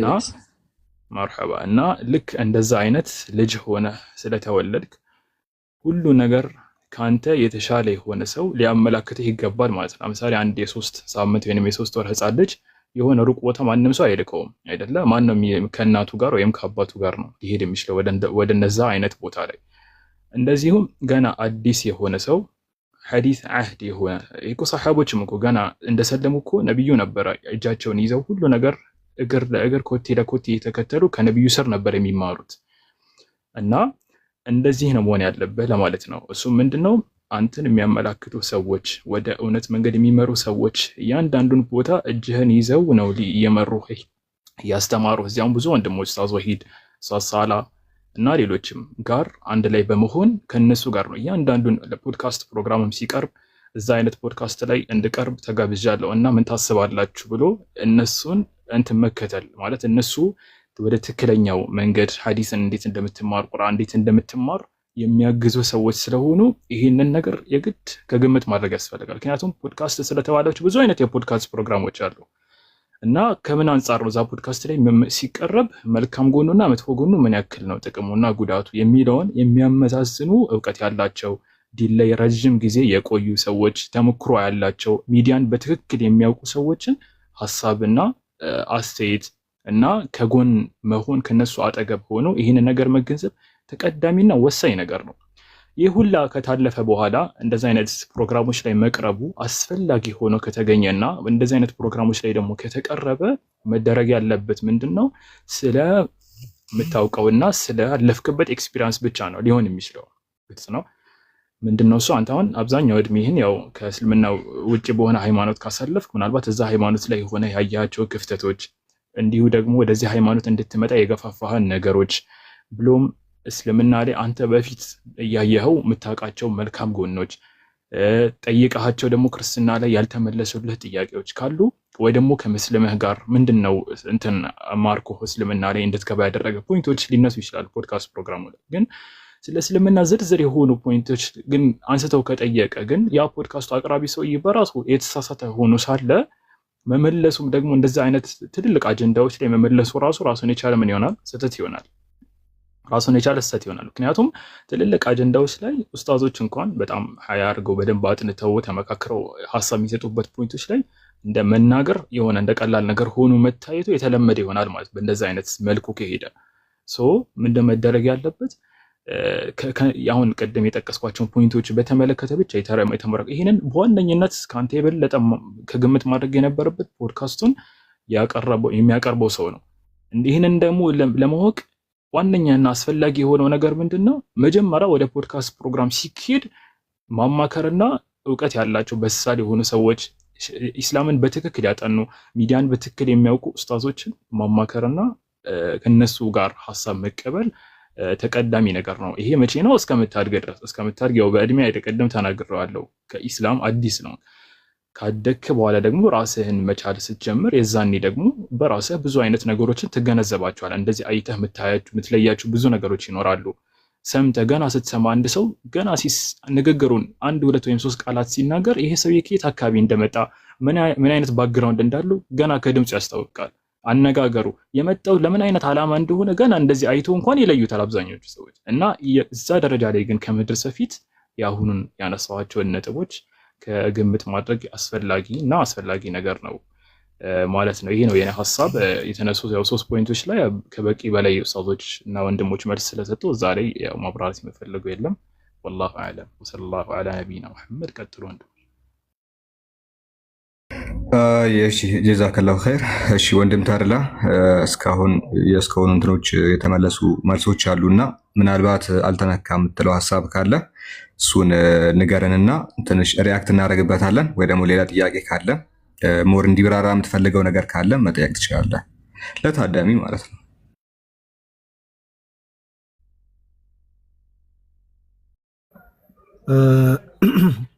ማን ነበር አሁን የተናገረው ወንድም? ክሊር ሜሴጅ አይደለም አልገባኝም። ድጋሜ ቢነግረኝ ደስ ይለኛል። አንዳንዴ ሰው አሁን እኔ ፈጣሪ ሙሉ አድርጎ ነው የፈጠረኝ።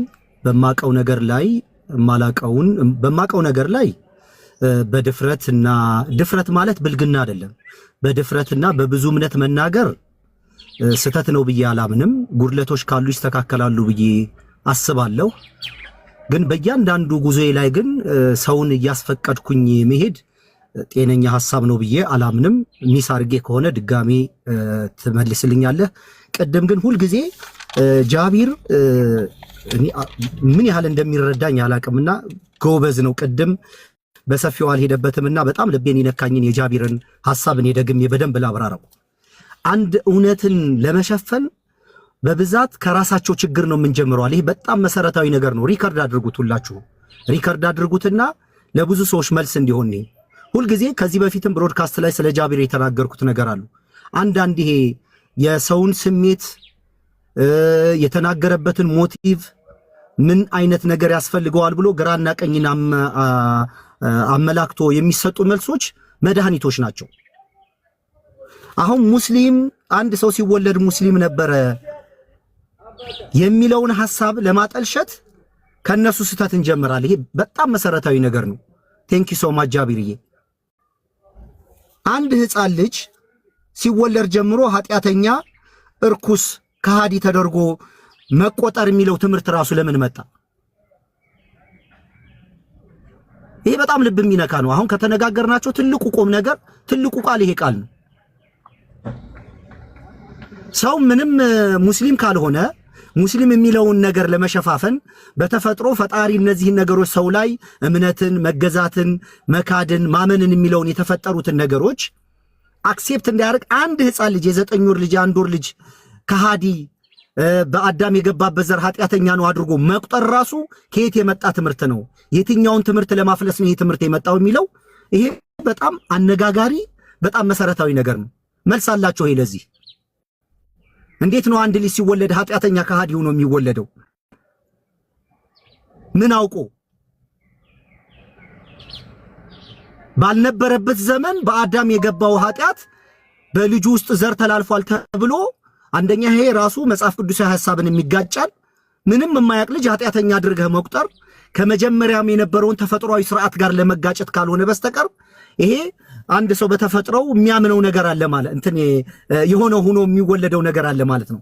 ያ ሆኖ የሚወለደውን ነገር ኃጢአተኛ ነህ መናገር፣ መስማት፣ ማስተዋል የማይችል ልጅ ኃጢአተኛ አድርገህ እንዴት ትቆጥራለህ?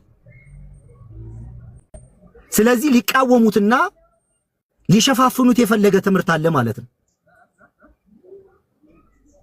እኔ መጀመሪያም እንደተናገርኩት ከተናገርኳቸው የ3 ሰዓት ቆይታ ውስጥ እኔ በራሴ እኮ አምሯልኝ 99 እንደው ፐርሰንት ብል ጤነኛ ነገር ነው ያስተላለፍኩት። ብዙ ሰዎችን የሚያነቃቃ ብዙ ሰው ምስልምናን እንዲያይ ብዙ ሰው እንዲበረታታ በራሴ ያወቅኩትና የተረዳሁትን ነገር በድፍረት ነው የተናገርኩት። አብዛኛው ጊዜ ደግሞ የሰነበትኩባቸው ነገሮች ነው የተናገርኩት። እነዛ ከሰነበትኩባቸው ነገሮች እስልምናን እንድመርጥና እስልምና እንድከተል ያደረጉኝ ነገሮች ብዬ ደግሞ በዝርዝር ማብራሪያ አድርጌያለሁ። እነዛ ነገሮች ሰው አላማክርም። እኔ ራሴ ነኝ ላቀም የምችለው። ምን ብዬ ልናገር ብዬ ሰው አላስፈቅድም። እነዛን ኢሞሽኖች፣ እነዛን ስሜቶች፣ እነዛ ማስተዋሎች አሉት እኔ ጋር ነኝ፣ እኔ ጋር ናቸው ያሉት። እስልምናን እንዴት እንደወደድኩት፣ እስልምና እንዴት እንደተቀበልኩት፣ እስልምና እንዴት አፕሪሼት እንዳደረኩት እኔው ብቻ እኮ ነኝ የማውቀው። እኔ ብቻ የማውቀውን ነገር እንዲህ ብዬ ልናገር ነው ብዬ ሰው ፍቃድ አልጠይቅም። ግን አንድ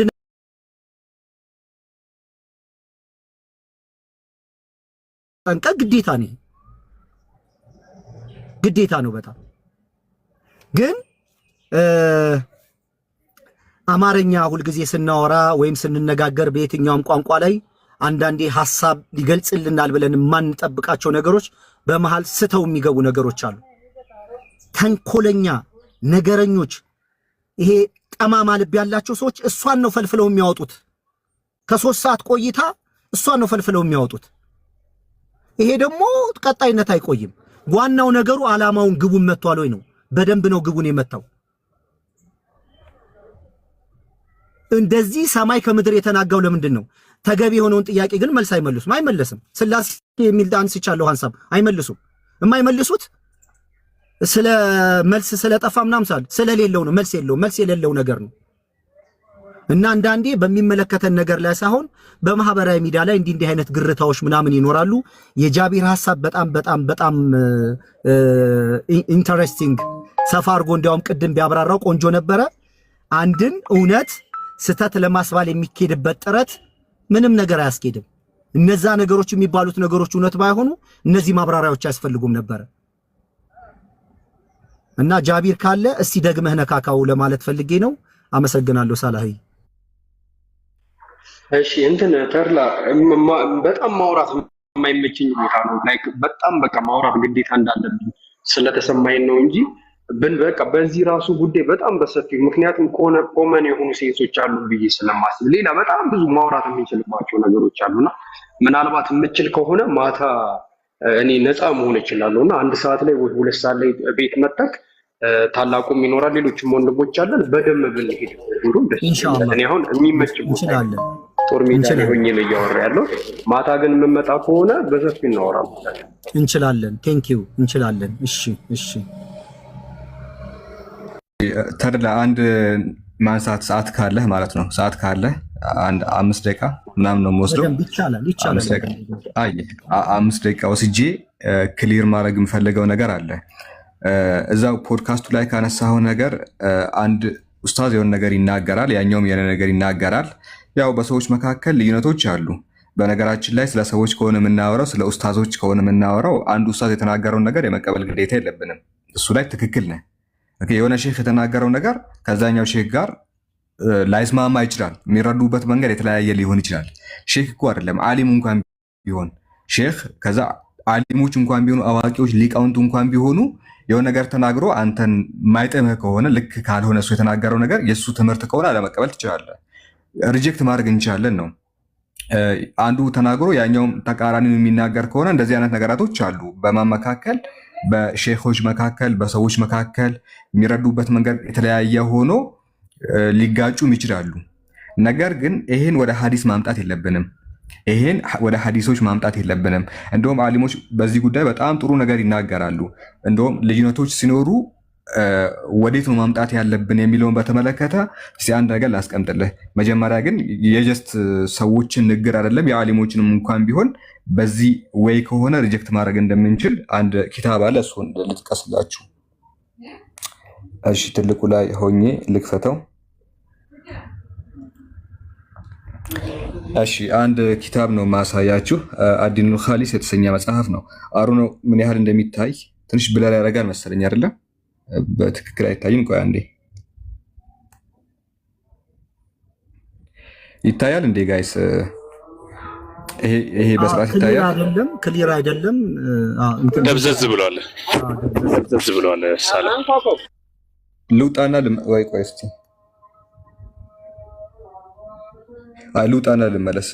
ልውጣና ልመለስ። ቆይ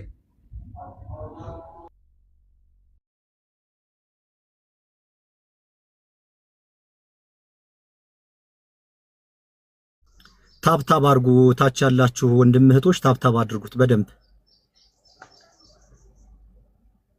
ታድላዬ ለአንዳንድ ልጆች ኮሜንት ቢሰጣቸው አሁን መንገድ ላይ ስለሆንኩኝ ትንሽ ኮሜንቶች ሊረባብሽ ይችላሉና ለአንድ ኤምዋ የምትባል እና ለአንዳንድ ልጆች ስጣቸው። አድሜ ባረከላሁ ፊክ።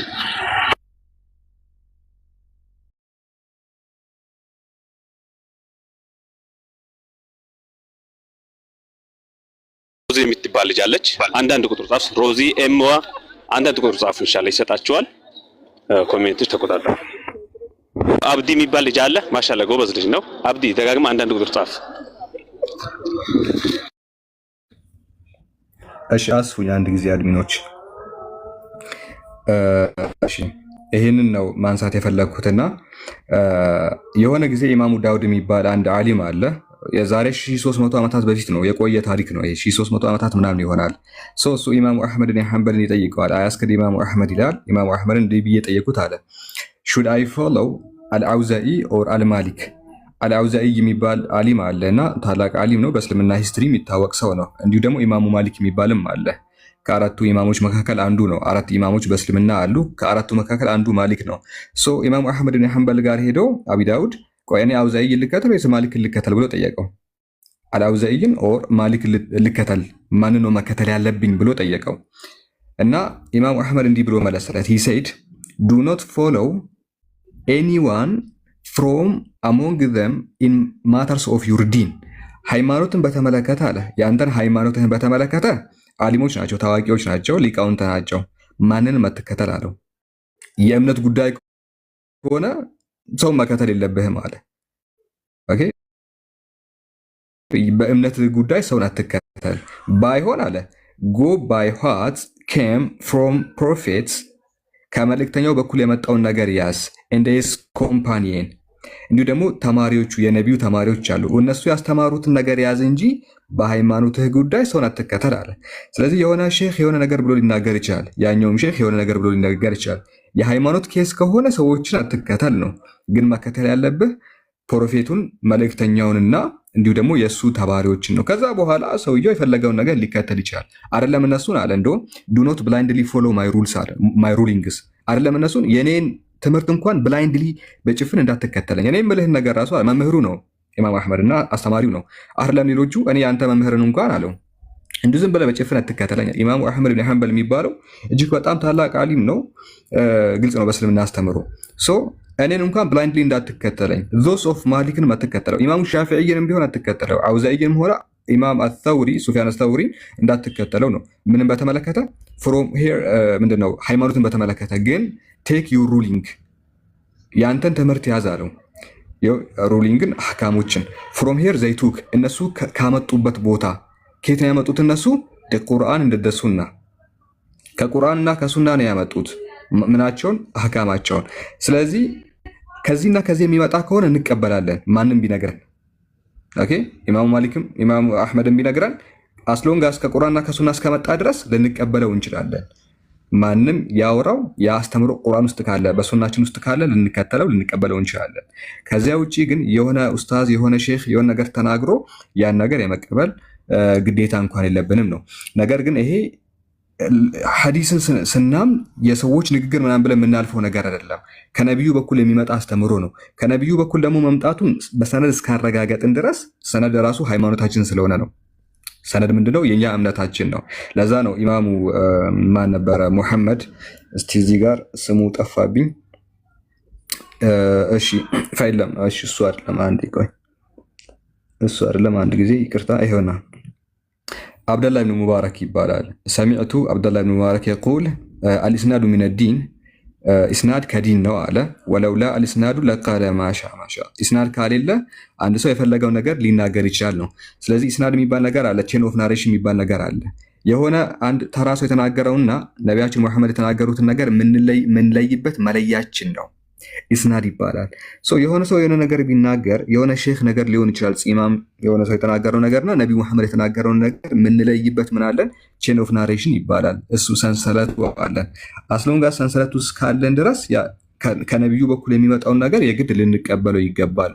ስለዚህ የነቢዩ ንግግር የሆነ የልዩነት መንስኤ ምክንያቱም ልናደርገው አይገባም። የሆነ ሰውዬ ንግግር ሪጀክት እንደምናደርገው የነቢዩ ልናደርግ አንችልም፣ ከነቢዩ መምጣቱን እስካረጋገጥን ድረስ ማለት ነው። ከነቢዩ መምጣቱን እስካረጋገጥን ድረስ የነቢዩ ንግግር እንቀበላለን። ግን ከነቢዩ ያልመጡ የሚወሩ ሀዲሶች አሉ። ተርላ ከነቢዩ በኩል ሳይመጡ እንዲሁ በነቢዩ ስም የሚወሩ ሀዲሶች አሉ። አሁንም ወደፊት የምታውቃቸው ነገራቶች ናቸው። እነዚህ ነገራቶች ደግሞ ከእውነተኞቹ ለይተን ሪጀክት ማድረግ እንችላለን፣ ማውገዝ እንችላለን፣ መጣል እንችላለን። መቼ? በቼን ኦፍ ናሬሽን ለይተን እስካስቀመጥን ድረስ።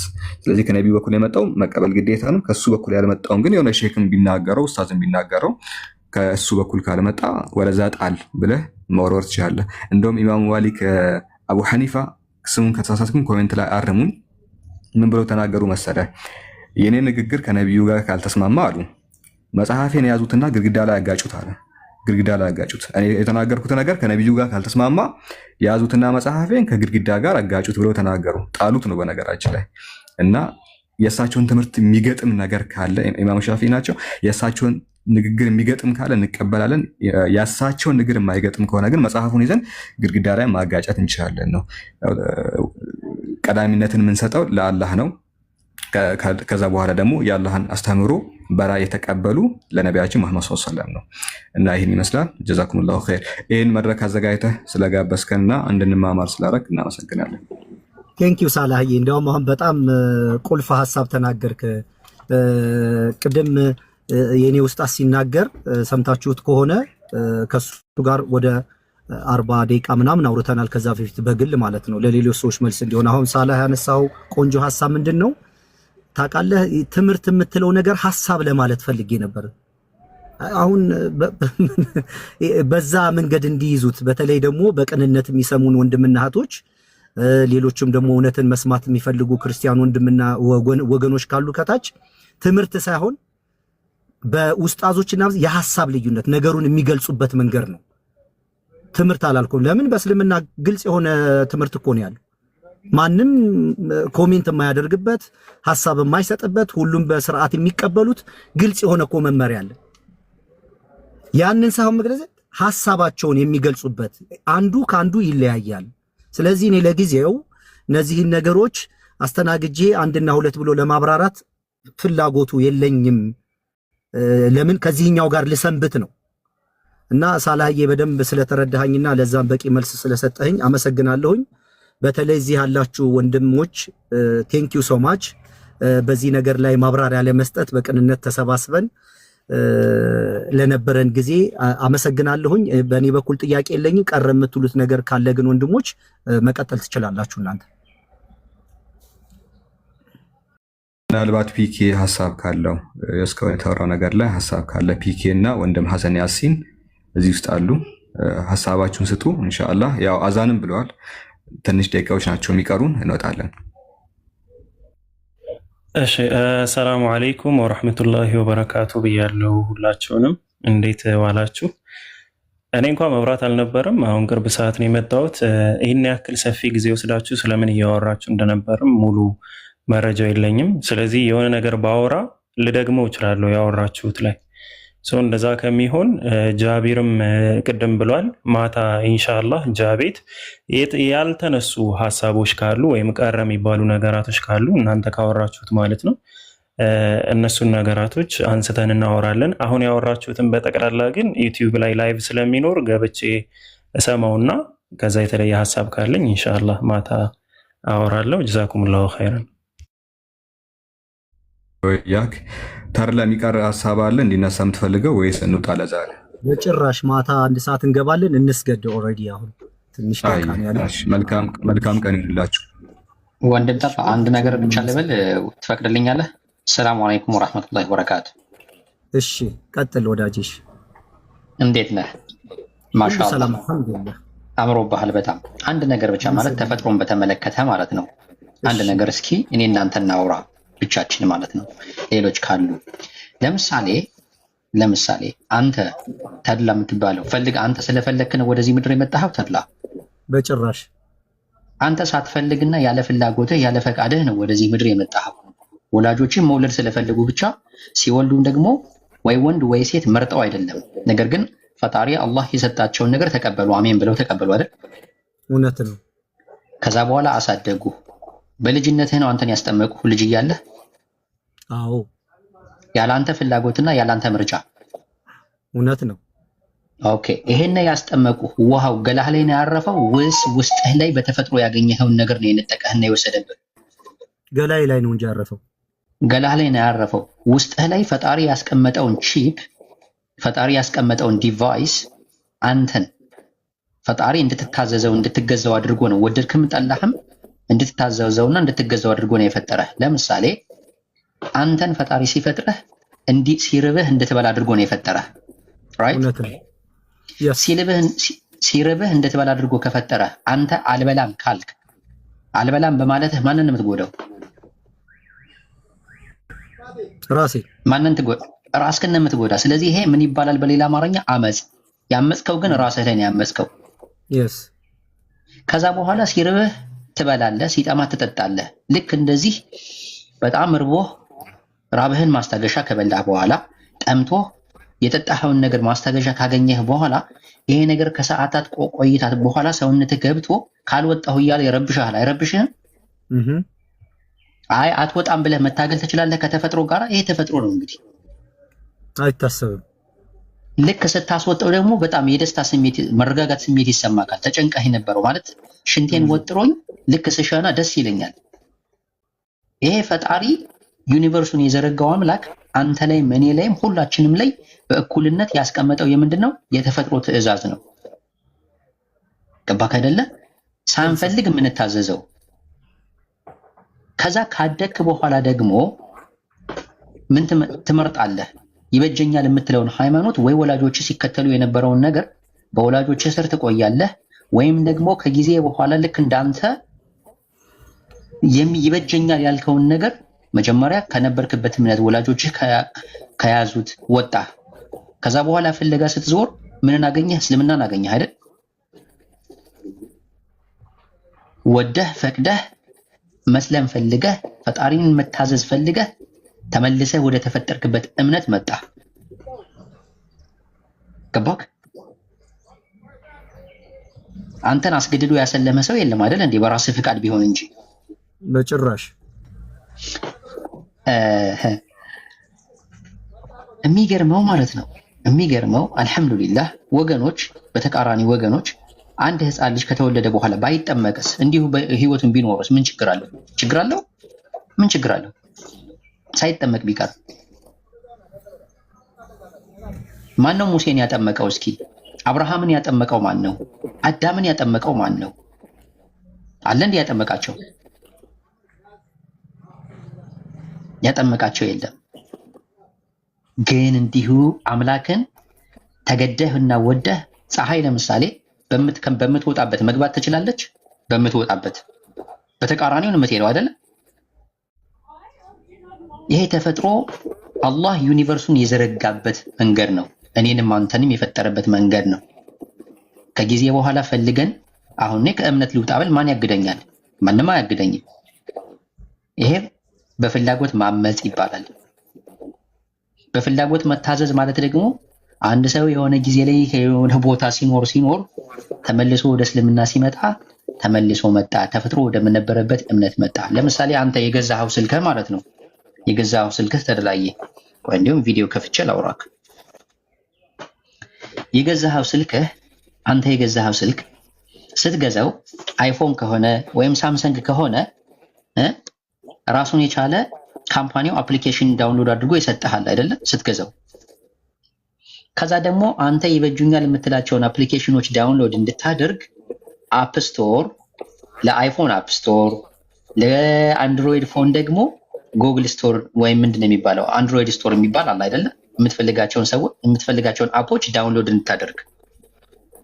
ዳውንሎድ ካደረግክ በኋላ እንደ አስፈላጊነቱ የምትፈልገውን አፕሊኬሽን እየከፈትክ ስልኩን አገልግሎት ትጠቀምበታለህ። ራይት? ስትፈልግ ደግሞ ዲሊት ታደርገዋለህ የምትፈልገውን አፕሊኬሽን። ልክ የሰው ጭንቅላትም አላህ እኔንም አንተንም ሲፈጥረን ለእርሱ እንድንታዘዘው ለእርሱ እንድንገዛው አድርጎ ነው የፈጠረን። ሲረበህ መብላትህ አንተ እየታዘዝክ ነው። በሌላ አማርኛ የበላኸው ነገር በሰውነትህ ፕሮሰስ ሆኖ መውጣቱ እየታዘዝክ ነው። ኦኬ። አሁን አንተ ተድላ ሁሌም ወጣት ብትሆን ደስ ይላል። እኔም ወጣት ቢሆን ደስ ይለኛል። ነገር ግን አሁን ነጭ ፀጉር እየወጣኝ ነው። አልፈለኩም ነጭ ፀጉር እንዲወጣኝ። ነገር ግን ተፈጥሮ ፕሮሰሷን እየወሰደች ነው በእኔ ላይ ሳልፈልግ። ነገ ደግሞ አረጃለሁ። ጭራሽ ምርኩዝ ራሱ ይዛለሁ። አልይዝም። ቀኔ ስደርስ ደግሞ ሞታለሁ። ይሄ ከመታዘዝ ነው። ስለዚህ የሰው ልጅ ግማሹ ምንድነው እንላለን? ግማሹ ራሱ ሙስሊም ነው። ፈልጎ ግን ወይም በወላጆቹ ምክንያት ወይ እሳት አምላኪ ይሆናል፣ ወይ አይሁዳዊ ይሆናል፣ ወይ ክርስቲያን ራሱ ይሆናል። ወገኖች የወለዱትን ልጅ ህፃኑ ልጅ ወስደው ሲያስጠምቁት በ40 ቀኑ ምን ክርስቲያን አደረግነው ይላሉ። እንዴት ነው ክርስቲያን ያደረጉት? ገላውን ነው በውሃ ያጠቡት። ውስጡ የተቀበረውን ግን ምን ማጥፋት ይችላሉ? ዲሊት ማድረግ ይችላሉ? አይችሉም። ልክ አንተ ያስከውን ስልክ ራሱን የቻለ አፕሊኬሽን አንተ ዲሊት የማታደርገው ካምፓኒው የጫነው አለ የለም? አለ። ዲሊት አንተ ልታደርገው የማትችል ነገር ግን ስልኩን ወስደህ ብትፈጠፈጠውና ብትሰብረው ግን ስልኩ ከጥቅም ውጭ ይሆናል። እስልምና ነገሮችን የሚያይበት በብዙ አይነት መንገድ ነው የሚያየው። አላህ ምን ይላል በምዕራፍ 30 ቁጥር 30 ላይ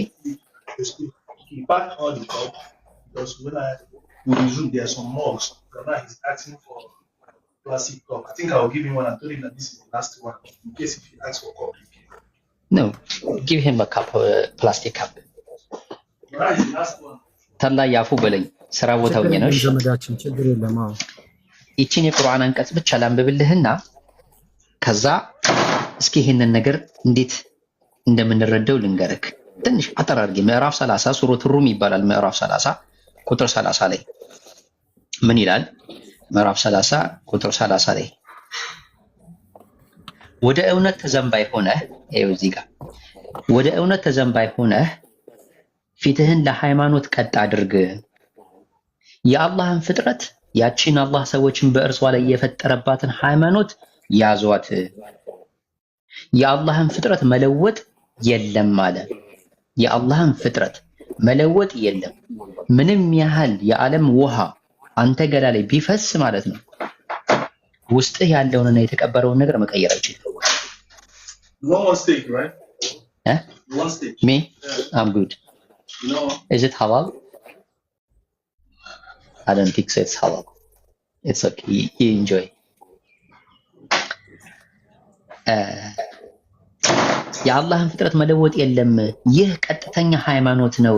ግን አለ አብዛኞቹ ሰዎች አያውቁም። አብዛኞቹ ሰዎች አያውቁም። ሲረባቸው መብላታቸው እኮ እየታዘዙ ነው። እምቢ ማለት እኮ ይችላሉ። አይችሉም እንዴ? ይችላሉ። እምቢ መባላታቸው ግን ማንን ነው የሚጎዱት? ራሳቸውን ነው የሚጎዱት። ከበሉ በኋላ ሽንቱን ወጥሮት አያልሸናም ብሎ መንጠራራት ይችላል፣ መቁራራት ምናምን ይችላል። ጡንቻው ምን እንትን ስላለ ትል ግብዳ ስለሆነ ምናምን፣ ግን ሽንጥ ማጥ ይዘዋል። ይሄ ከመታዘዝ የመጣ ነው፣ ዝም ብሎ አይደለም። እና አላህ ዘብይህ ኢንሻአላህ በርታ። በየትኛውም ጊዜ ቢሆን እኛ ከጎንህ ወንድሞችህ አለና። አመሰግናለሁ። አንዳንድ ቪዲዮዎች ላይ ወገኖች ወስደው ፖለቲካ የሰሩበት ቪዲዮ ላይ እያንዳንዱ ላይ ምላሽ እንሰጥበታለን። አብሽር። ቴንክ ዩ በጣም እድሉን ስለሰጠኸኝ አመሰግናለሁ። ኢንሻአላህ በሌላ ጊዜ እንገናኛለን። እሺ ቴንክ ዩ ወዳጅ። ማታ 1 ሰዓት ላይ ወአለይኩም ሰላም ወራህመቱላሂ ወበረካቱ። ያው የሶላት ሰዓት ስለደረሰ ነው። ማታ 1 ሰዓት ላይ እንገባለን። አብሽር ኢንሻአላህ። እኛ ጋርም መቅሪብ አልፏል። እኛ ጋር እሺ። ሰላም አለይኩም። ሌላ ሀገር ነው ያለው? እሺ ሌላ ሀገር ነው ያለው። መልካም። እሺ ሰላም አለይኩም። ወአለይኩም ሰላም ወበረካቱ። ቴንክ ዩ ሶ ማች። አመሰግናለሁ።